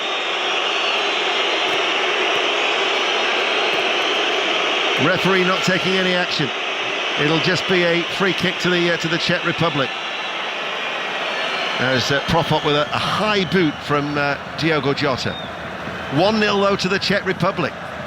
Rain has eased somewhat here in the Leipzig stadium. Sofal plays it forward. Picked up by Linga. Cleared away by Inacio over on that far side. Goes out though, last touch came off Inacio. Much to the delight of those Czech Republic support. They get a throw, and it goes to Hitiel, cleared by Pepe, out for another throw, buoyed by the goal, the Czech Republic. Yeah, they are, and they've just stepped out of that shape as well, from that negative shape. They've got the ball now, they're throwing more and more players forward, making sure they're secure at the back, but they're really having a go now. Czech Republic are attacking far side the right. They lose the ball though deep inside the Portugal half. Jota will clear it up towards Ronaldo. An excellent challenge by Hranac. climbed over Ronaldo, header down, out of play for a throw. In Ronaldo, you know, whatever you think about the league in Saudi Arabia, he scored 50 goals in 51 this season. You know, he's still as prolific as ever. Cristiano Ronaldo, he had a couple of efforts in the first half. Those saves from Stanek, though, could be so significant. Yeah, listen, he's got to work on his finishing, isn't he, the lad? He's just incredible wherever he goes, whatever league he plays in. The numbers are through the roof. Tonight, Stanek stopped him on 2 occasions. Pepe, forward ball, Jota looks to Ronaldo, cut out by Hranac once again in the centre of that Czech Republic defence. Over on that far side, Mendes struggles to keep the ball in play, succeeds, and then it goes out for a throw to Portugal, who still trail by a goal to nil midway through the second half here on BBC Radio 5 Live, BBC Sounds, and that option to watch and listen through the BBC iPlayer. As Vitinha, 10 yards forward of the centre circle, passes the ball to Ruben Diaz. Cancelo, little touch inside for Vitinha. Cancelo continues that run. Vitinha hangs onto the ball, passes it to Cancelo, now goes out wide. Bernardo Silva takes over, quick to close them down. Bernardo Silva runs inside, sends over the cross. Good, solid header away once more by that Czech Republic defence. And Robin Hranac has just been so dependable at the heart of that Czech Republic defence as Vitinha. His slightly bushy hair looking a little bit draggled now in these wet conditions. As Cancelo finds the Paris Saint-Germain midfielder once more. Ruben Diaz provides the width on this near side. Still the Czech Republic lead. Just over 20 minutes remaining. Bernardo Silva, right-hand side of the penalty area. Comes in field onto his left foot, tees up Vitinha, plays it in deep. Mendes with a header, parried, and a ricochet. That's going to go down as an own goal, I think. It was a bit of a scramble, it was a scruffy goal, but Portugal are level, 1-1. I'm not sure if that goes enough. Mendes, or they've gone over to Mendes to sort of say well done for keeping it. It's a lovely little dink ball towards the far post. Not sure if it's Bernardo Silva. Vitinho, just a little dink to the far post. Mendes keeps it alive. Yeah, it does. It's an own goal. It's an own goal. I think it goes off. Hranac, to be honest with you. Well, yeah, keeper sort of gets there, it bounces in from the keeper. It's in a dangerous area. Keeper palms it away and it comes off his defender's shin to the back of the net. That is so unfortunate. And we've just been singing his praises as well. But that is desperately unlucky for Hranac. I think the keeper's got to hold that. I think the keeper's got to take that in with 2 hands, take the pressure off his defence.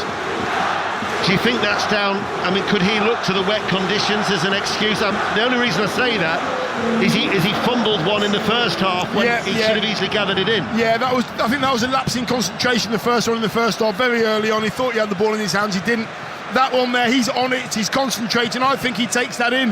I think he's got a chance to keep it in and gather it and take the pressure off his team. Greasy fingers or greasy gloves from Stanek cost dear, and there was nothing really that Hranac could do because he's following up, really, just bounces away off his knees. Hranac is in the right place, he's gone to get any bits off the keeper, off his keeper or anybody's keeper, just in case. And Portugal are back level.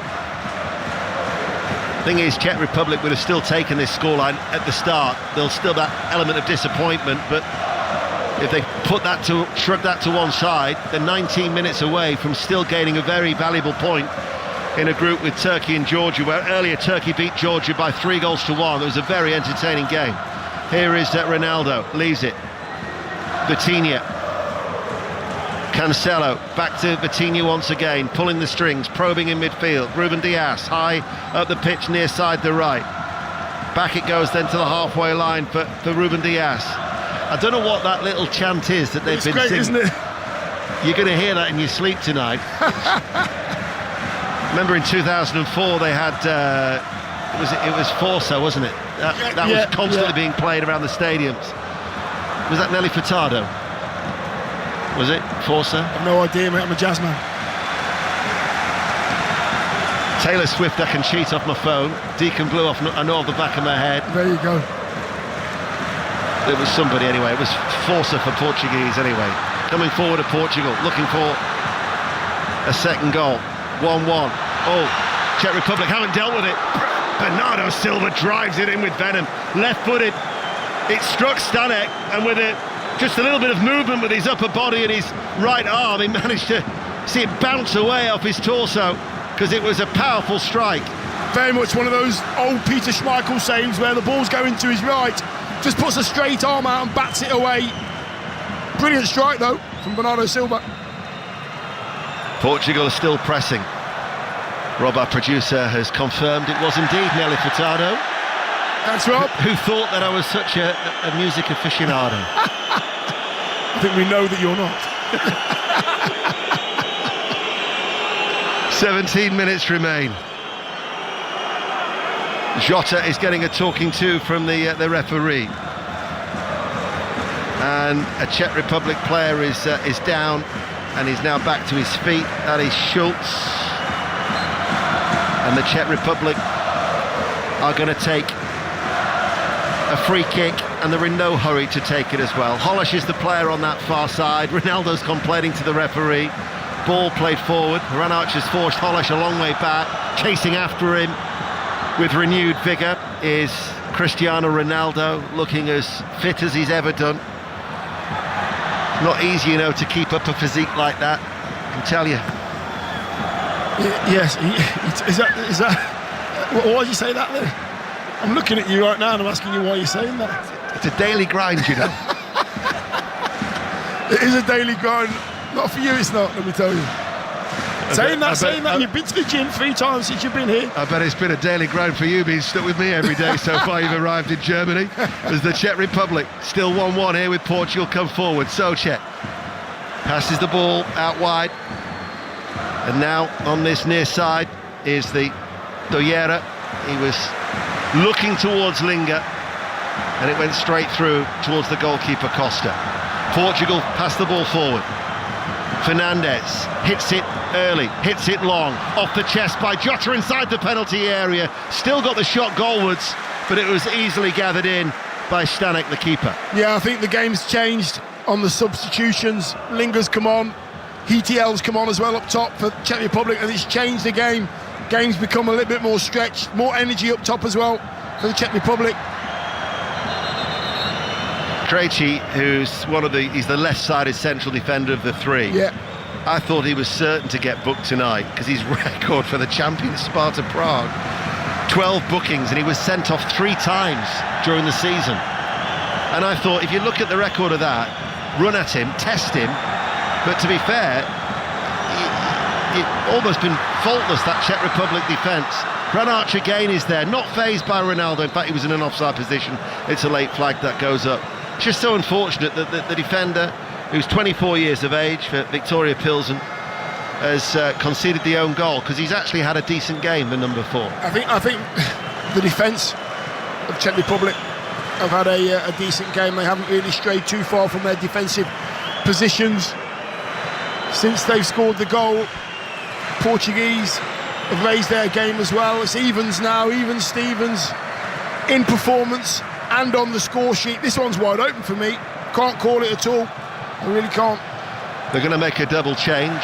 Antonin Barak is going to be coming on. He plays for Fiorentina. He was a substitute in the Europa Conference League final defeat to Olympiacos. And Petr Ševčík is going to be coming on, who was only a late replacement. Michal Sadliek was the player who probably would have started actually in this Czech Republic side had he not had to pull out due to an unfortunate accident that involved a tricycle, for which he apologised. You wouldn't think that you'd be going on a tricycle, would you, if you just got into the Euro squad? But he was going downhill on that, had an unfortunate accident and had to pull out through injury. So Ševčík was a call-up for the Slavia Prague, or from Slavia Prague, the midfielder. So that's the double change that they are about to make for Ivan Hašek and his side, with 14 minutes remaining.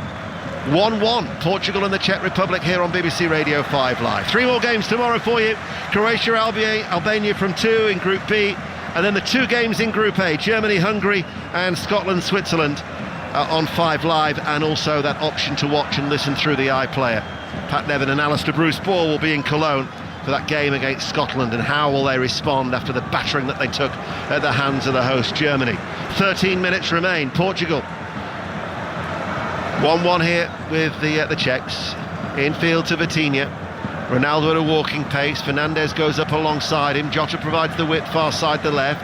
Cancelo and Bernardo Silva on this near side the right as they play from left to right in their red shirts and green shorts. And Vitinha once again has the ball. He's the one looking to try and make things tick. Fernandes dictates and tells him where to pass the ball to. Pepe sweeps it along the ground. Inacio, who joins the attack from defence. So they have now switched to that back three after Inacio came on. Mendes is playing as the left wing back. Cancelo is the right wing back as Vitinha shoots, and it's parried away and pushed behind by Stanek for a corner kick. 1-1 5 Live. Yeah, difficult that one for Stanek.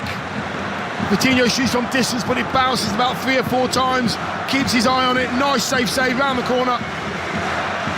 12 minutes to go to full time to finish off the opening set of matches in the first round of the group stage here at the Euro 2024 in Germany. Coverage of all 51 games on BBC Radio 5 Live. Portugal have a corner kick far side the left. Persistent rain. In it comes now. Over the head of Diaz. Cancelo won't keep that ball in play. It will be a Czech Republic throw. And tomorrow morning, as is ever the case on 5 Live, 6 till 9 with Rachel and Rick. Rick, who's going around Germany, will give you a flavour of what it feels ahead of all of the games. He's left his glamping experience behind in Cologne. In Essen. He's moved on to Cologne ahead of that game of Scotland against Switzerland tomorrow night. So that's 6 till 9 in the morning with Rachel and Rick, as the Czech Republic are going to be making a change, and the goalkeeper Probot is one of the players who's going to be going off, and the other is Pavel Schulz. And Shevchik comes on, as does Antonin Barak, after waiting very, very patiently. Another double change from the coach, Hashek.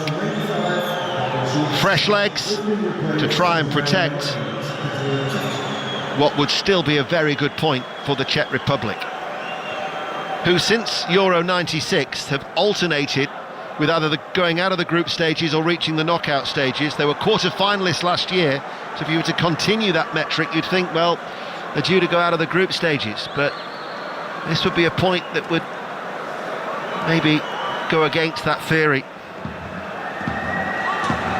They're having to do a lot of defending in the second half. Inacio in field, gets it back then from Pepe.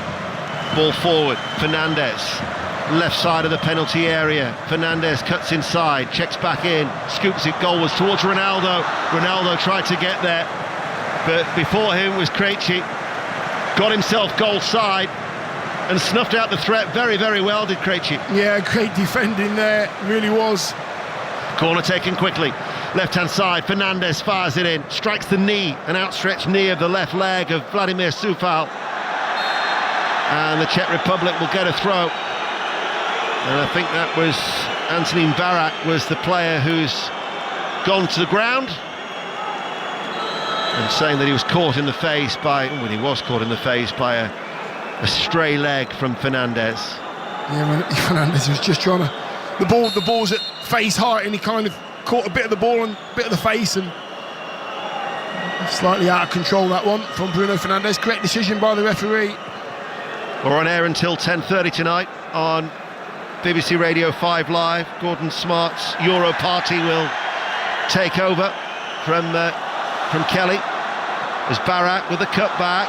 Hitiel, shot fired in, blocked, comes out. Selchuk hit it left-footed and narrowly wide of the right-hand post. It was almost another smash and grab from the Czechs. It's not bad pressure at all, that, you know. Good defence again from Portugal. 2 shots on target, neither of them making it to the keeper. But it's two more attempts by the Czech Republic. More those white shirts making their way forward into dangerous areas. Here is Bernardo Silva. I sense a late goal coming. Cancelo. Souček stops the move once again. He has worked very, very hard for the Czech Republic tonight, but he's lost the ball. Diaz, Vitinha, Fernandes on the stretch. Krejci plays it forward.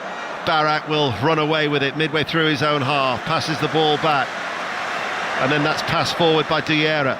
Shevchik passes it back, Souček under pressure from Jota. Hranac goes out wide, Sofal scoops it forward. They were trying to play out of defence, but under pressure they put it out of play for a throw on that far side. 8 minutes remain, 1-1. Do you sense a late goal too? Or do you think the Czech Republic will hold out? No, I think there's more chances here. Well read. Krejci steps out of defence, passes the ball forward. Hitiel. And he wasn't able to continue his run, was Ladislav Krejci. 25-year-old defender from the champion Sparta Prague. Can actually play in midfield as well as the centre of defence. But he read that all day long. And he's now back in position on the left side of that back three. 7 minutes remain. BBC Radio 5 Live. If you want the latest from the Scotland ahead of that game against Switzerland, or the England camp with their forthcoming game against Denmark, and the 5 Live Football Daily podcast is the place to be. Andy Robertson and Anthony Gordon being interviewed by Ailey Barber and Steve Crossman, our reporters in the respective camps, as the ball was spread out wide on this near side, goes out for a goal kick. Portugal, who've always progressed in the group, out of the group stages in their 8 previous finals. The only team to actually reach the knockout stages in each of their last 7. Might not be getting off to a winning start after all. Still 1-1. 6 minutes remain. Ball played forward to Ronaldo. Polish there was... They've been so alert, that back three. Yeah, he had to get there as well. It was a ball. Bruno Fernandes, he dropped in the middle of the park. Bruno Fernandes more or less said, leave it, leave it, leave it. I'm going to put this through to Ronaldo.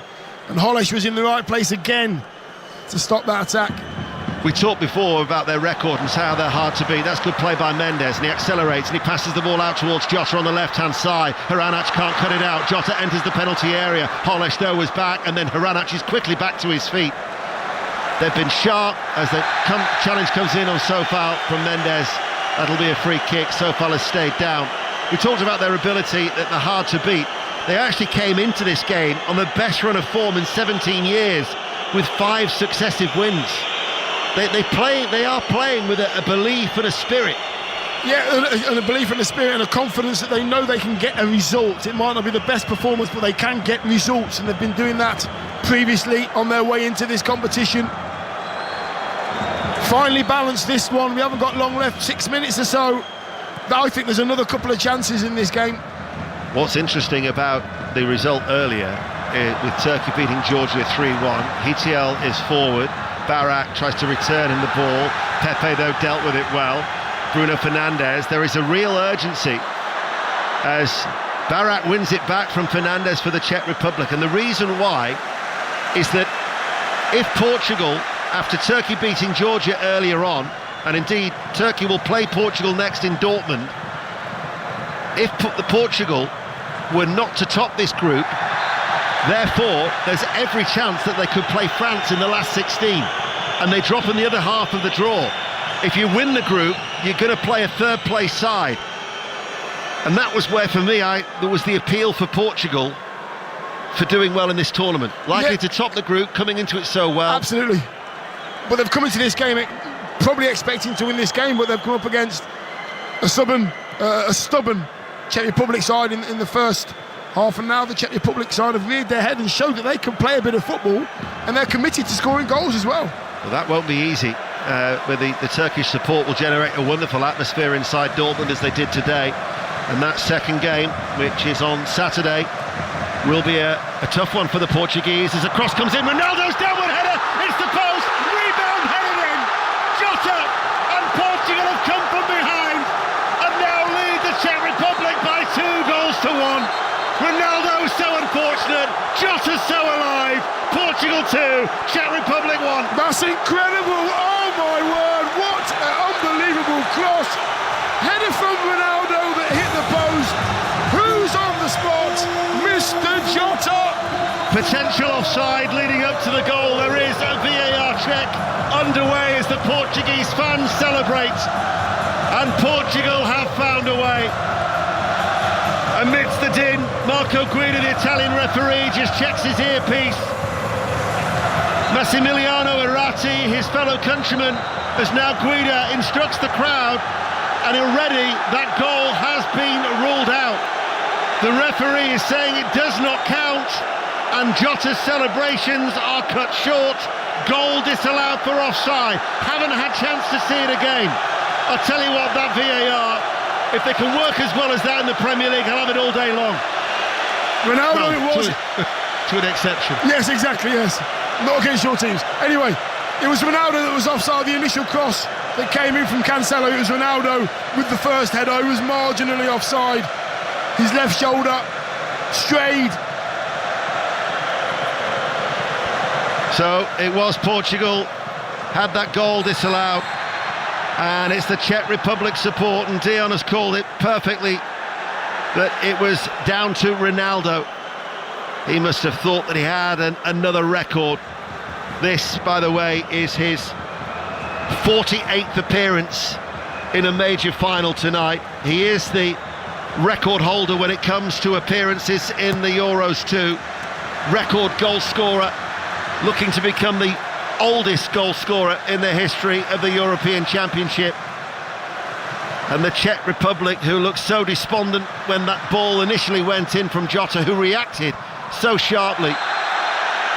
But now they still at 1-1, and we've got 90 seconds remaining of normal time. I still think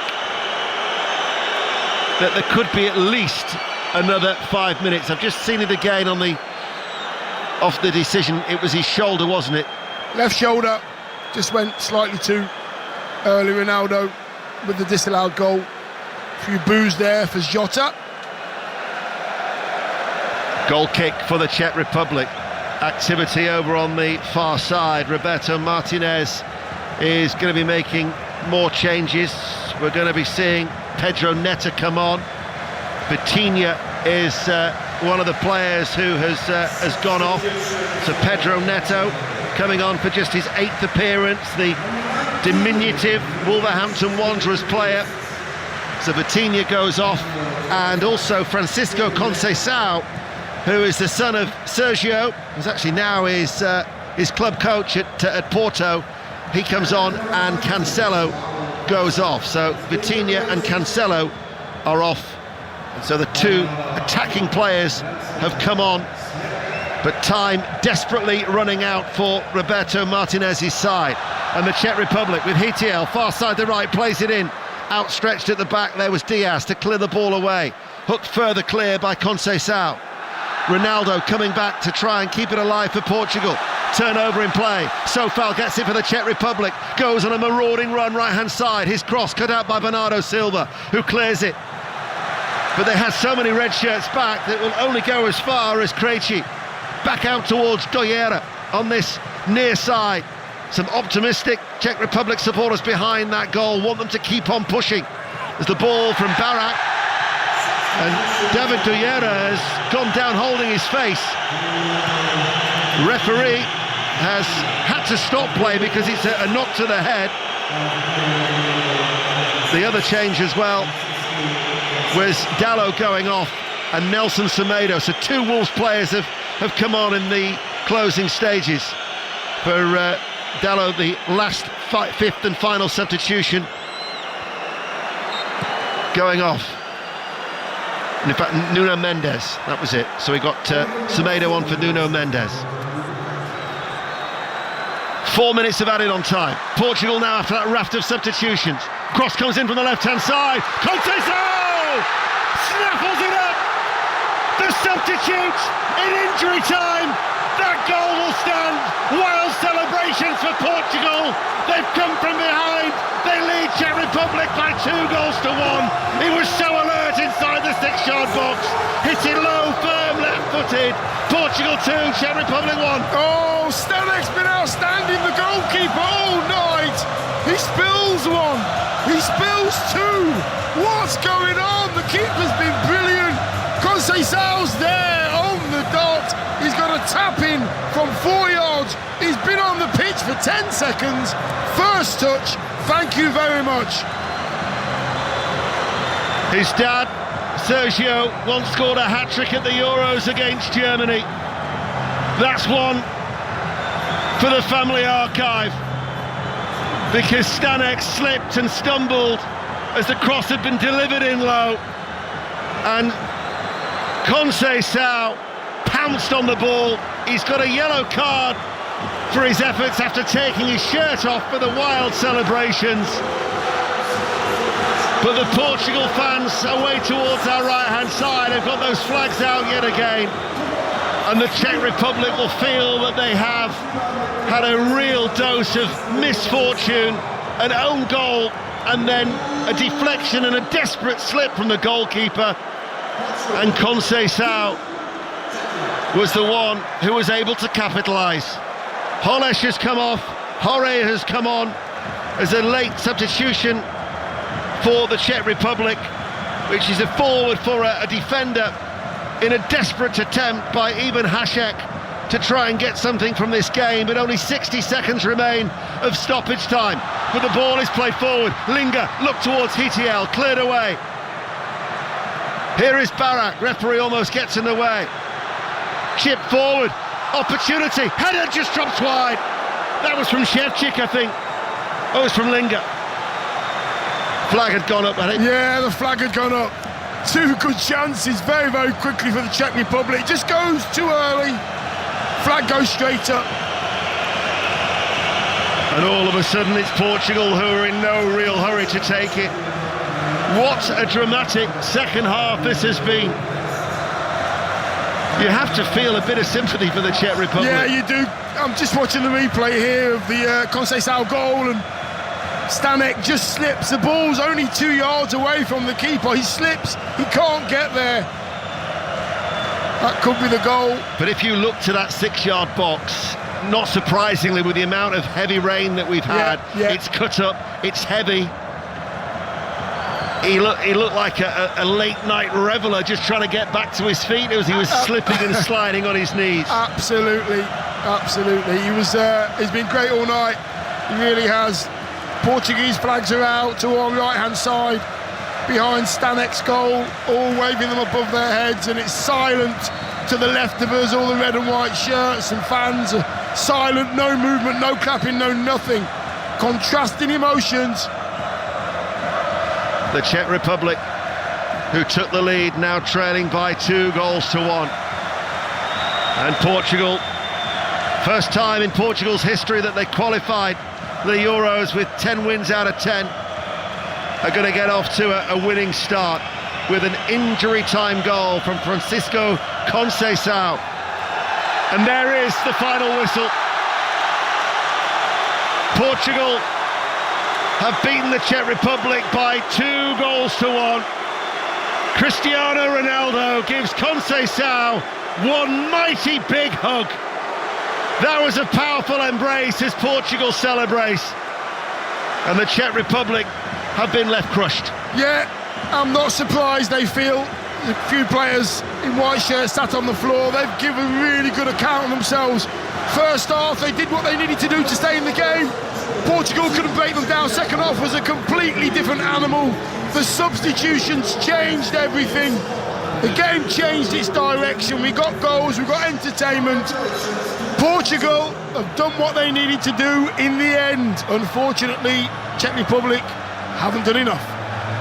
Certainly an element of good fortune with it when you think that the first goal, the equaliser, was an own goal off the unfortunate Haranac, and then a desperate slip by the goalkeeper. Couldn't get there in time. Conceição could, and Portugal have beaten Czech Republic by 2 goals to 1. Kelly. Thank you very much, Ian Dennis and Dion Dublin in Leipzig for us for that thrilling end to that game between Portugal and the Czech Republic. Jose Fontes also with us. Jose, it's just about finding a way to win. Absolutely, job done. In the end, we got the result we needed, that we wanted, that we worked hard for, and that I believe we deserved. It wasn't as easy as we would like, but like England got their win in a tough game as well. The most important is to start with the 3 points. And as we've heard Dion and Ian describing, the conditions out there are so tough, and the pitch was so heavy and was being cut up a lot of the places. That's where you end up getting errors like the ones that led to the goals. Exactly.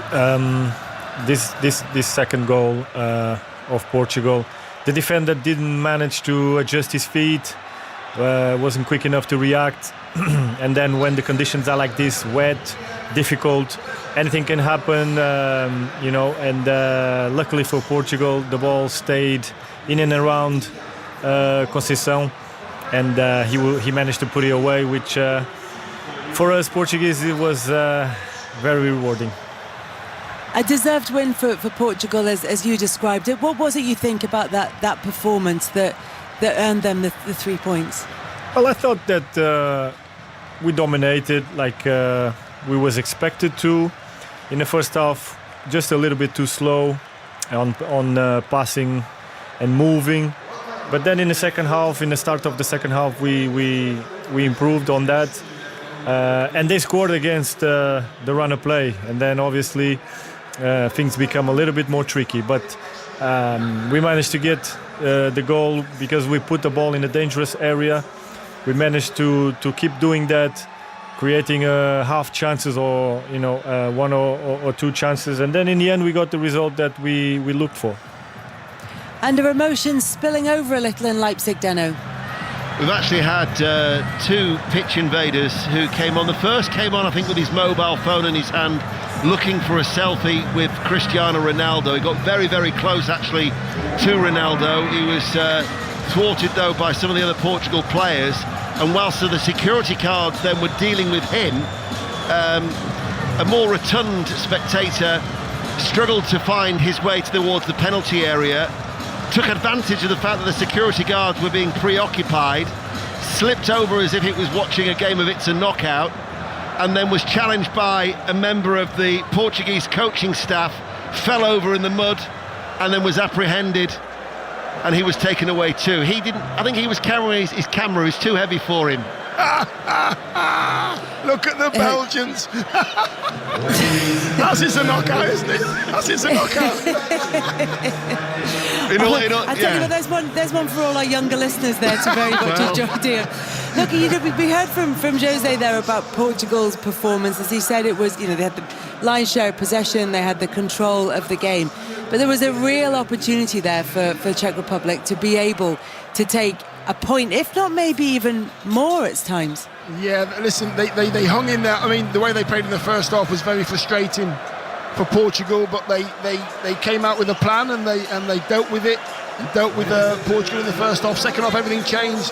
The substitutions changed everything. There was more energy in the game in the second half. When they got their goal, they were kind of buoyed and they wanted more, the Czech Republic. They came for more, left themselves open. The quality of Portugal, I think, in the end, shone. It really did, the movement, the little 1-2s, and like Jose said there, 1 and 2 touch triangles, moving the ball quicker, more options. I think it was the quality in the end that shone. Dion Dublin and Ian Dennis in Leipzig, Jose Font with us as well, and we'll have lots more from them after 10 o'clock here on 5 Live Sport as we reflect on a busy day, another busy day of Euro 2024 action. And then 10:30, it's Gordon Smart. Evening, Gordon. Evening, Kelly. How are you doing? I'm good. How are the nerves holding up ahead of tomorrow? Dreadful. Absolutely dreadful. Yeah, it's not good, is it? It's not. We're talking about this today with young Martin, who you had on the other day, Mr. Compston. Yes.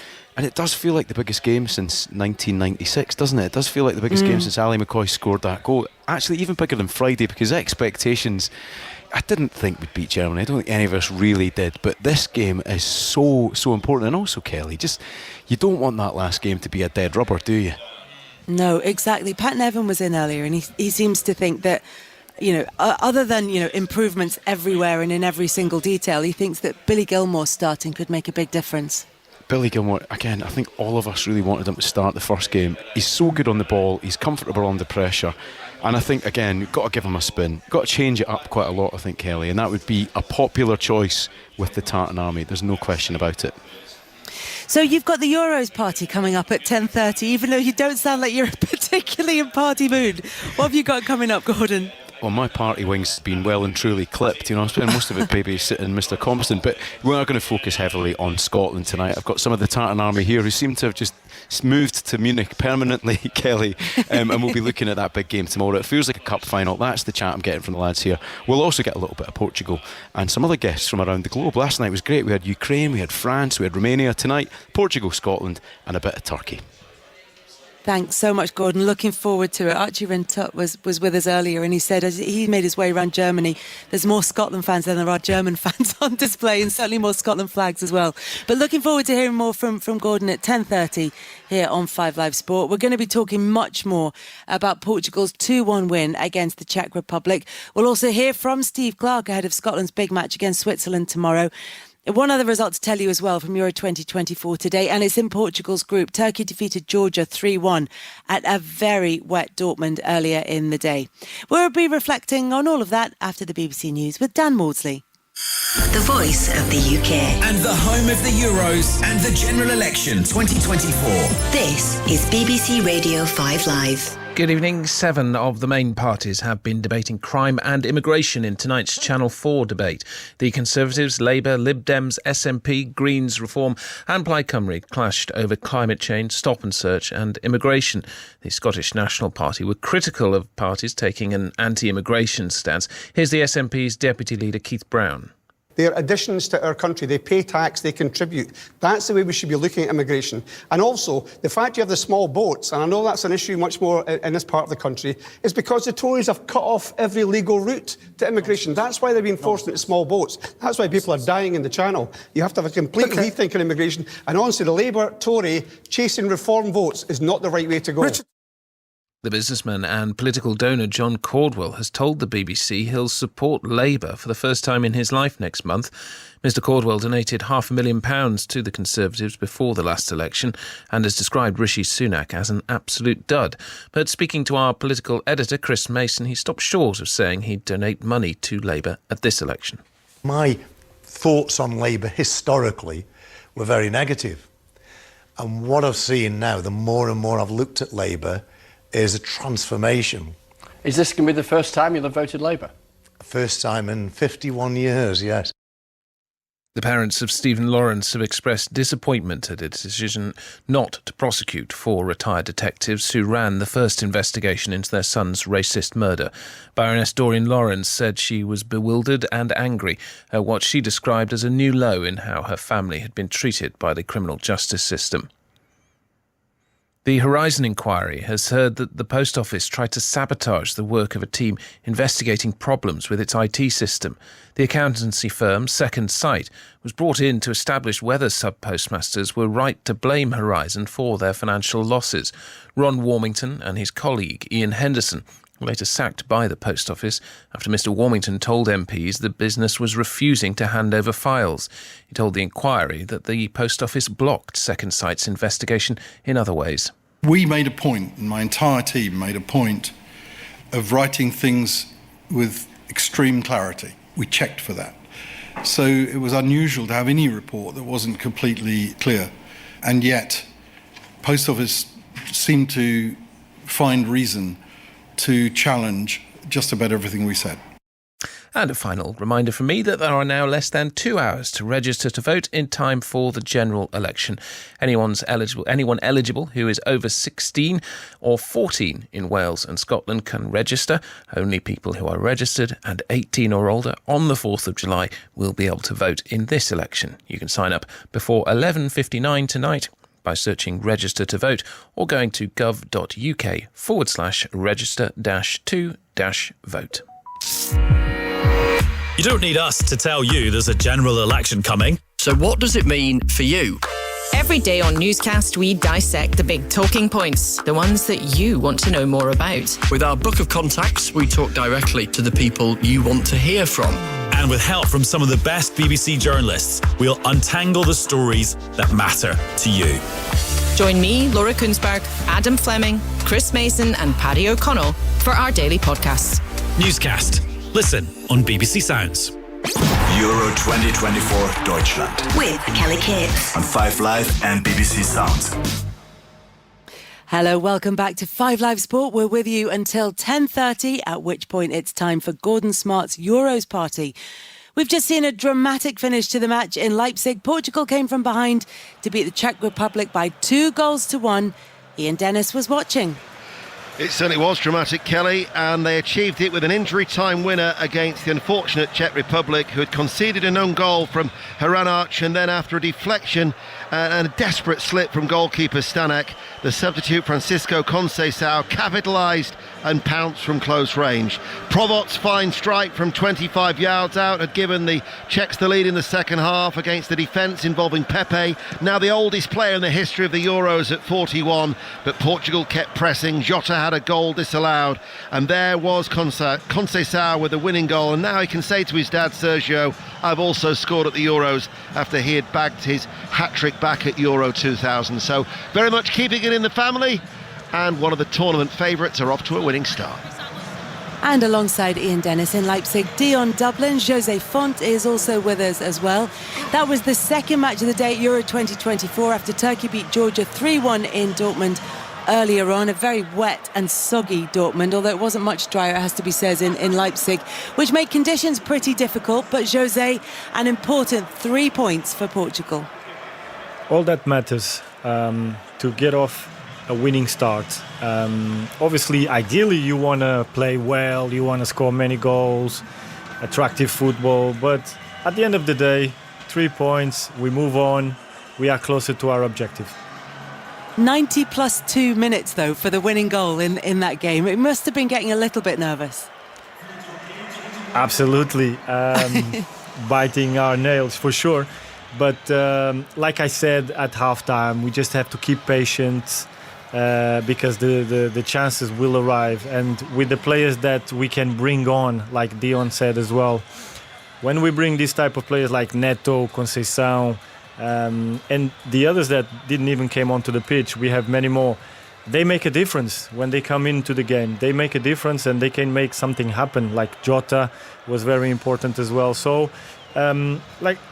unfortunately, we conceded the goal, although credit to Czech Republic because it was a good goal outside of the area. You know, we had men in the box. Everybody was in more or less a good position defensively, but they hit a good strike. There's nothing you can do about it.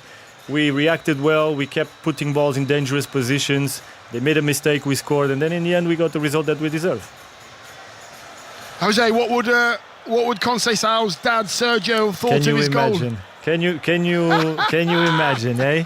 Your son scoring for Portugal, and actually I think it's his second cap for Portugal. He was only in one game for Portugal. That's probably his second game, if I'm not wrong. My notes say that was his third appearance. But his first goal for Portugal. There you go. And obviously after Sergio had got the hat-trick against Germany at Euro 2000, there won't be many father and sons who can say that they've scored in the Euros together. How proud should he be? Extremely proud, for sure. Fantastic for the family. I suppose knowing his father as you do, Jose, you must have watched Francisco's career developing. Exactly. I met Sergio actually here in London in a restaurant close by. I've met him. I spent the night with him. We had a great time. We had dinner. We laughed. And then when we went to Portugal, because that's around the time that he signed for Porto, he tried to sign me actually, and we was in contact for a period of time. In the end, we couldn't get it done, but we kept in touch. And he's done a great job in Portugal, great manager. And to see his son grow into the squad first at Porto, he then had to leave and get some experience in Ajax. Things didn't go really well. He came back, and this season he exploded. He's done amazing in the league, and he was one of the most important players for Porto this year. So he should be very proud. and could prove to be incredibly important for Portugal in this European Championships. He scored just 111 seconds after coming off the bench. He's the first Portugal player to score as a substitute at the Euros since Eder in the 2016 final against France, which of course, Jose, you will have fond memories of that appearance as a substitute. But Dion, Jose mentioned it there, and it was a point you made in commentary, the importance of the substitutes for Portugal. Yeah, just extra energy and just picking the pace of the game up slightly. Both of us, myself and Jose, said it in commentary and while we were chatting after the game and half-time, that the player on the ball didn't have an option in the first half. It was very slow and laborious. Czech Republic loved it. Let's get in our shape and let's force Portugal to do something. They didn't do anything.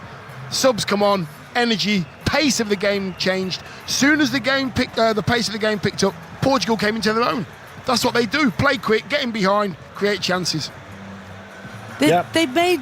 Sorry, go on, Jose. No, I was just going to say that, we managed to put balls in more, many more balls in dangerous positions. And it's no coincidence that the cross that came into Nuno Mendes ended up in being a dangerous situation and creates havoc, creates problems for the defense. So we kept doing that. There was more movement, there was more crosses, there was more aggressiveness into creating something, and that's when the chances start to come up. So Dion, Portugal take the 3 points, but do we also need to show appreciation for the performance from the Czechs as well? Yeah, the second half performance, I thought the first half performance was as good as they did. It's quite negative. It's quite hard as a player. I mean, Jose will tell you better than me as a defender. With Jose being in that back five for the Czech Republic, it's all about communication. Don't go anywhere. Don't do this. Stay here. Organise.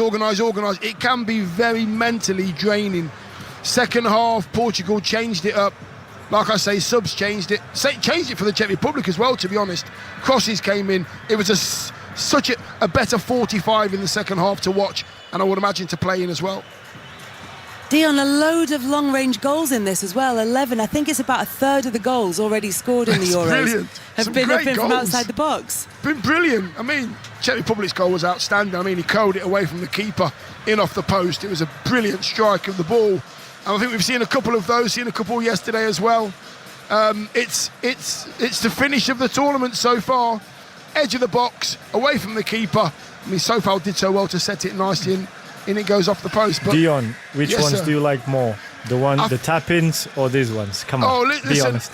Listen, I like the ones where you get over those defenders that kick you all the time, and you put everything in the box, everything in the goal. The keeper, the defender, the ball, everything. They're the ones I like. From 2 yards, I couldn't kick it that far, so I had to head it. Jose, what type of game are you expecting now against Turkey? Because we were saying in commentary the importance of finishing top of Group F, because if you're the runners-up after Turkey beat Georgia 3-1, the likelihood is you could be playing France in the last 16. Yes, absolutely. I think it will be a very, very hard game, obviously, because Turkey has such a talented squad, young and talented squad. But in a way, I think it suits better Portugal because they will give more space. They will come out to play. They will try and also put pressure in Portugal players. So for us, having this space and having the pace that we have up front, having the quality that we have in the last pass, and having more space to thread the balls, I think it will suit us, and we'll probably see more goals. But for sure, it will be a tough game because there is no easy games today's day and age. Jose, you talked before the game about how confident you were of Portugal's chances in this competition. Is there anything that you've seen in this game that's either changed your mind or underlined your feeling of confidence? I think the attitude was good. I think we showed a game plan. I think we just lacked a little bit of that aggressiveness that we showed a bit more in the beginning of the second half. But I liked what I saw. I like our team, 100%. I keep believing. I know that we have all that it takes to get there. You know what? Sorry, Kelly. I was just going to say, Jose, the performance from Ronaldo, I mean, apart from his header, he didn't really do a lot in the game. However, what he did do was really simple, kept it simple. He didn't try and do everything for himself, kept it nice. His passing was nice and crisp. got himself into the box, tried to create for others. I think that he looked sharp to me, Dion. Yeah, and that's Don't what you the think? Portugal side need. Yeah, mobile. He was I in agree. good positions. He got a few chances. I mean, he's always going to be a danger, and he will get his goals if he keeps working like this. If he keeps playing like this, he will get more chances. He will get his goals. So there's more to come from Portugal, even after a late 2-1 victory, in which they had to come from behind against Czech Republic. They beat them by 2-1 in Leipzig.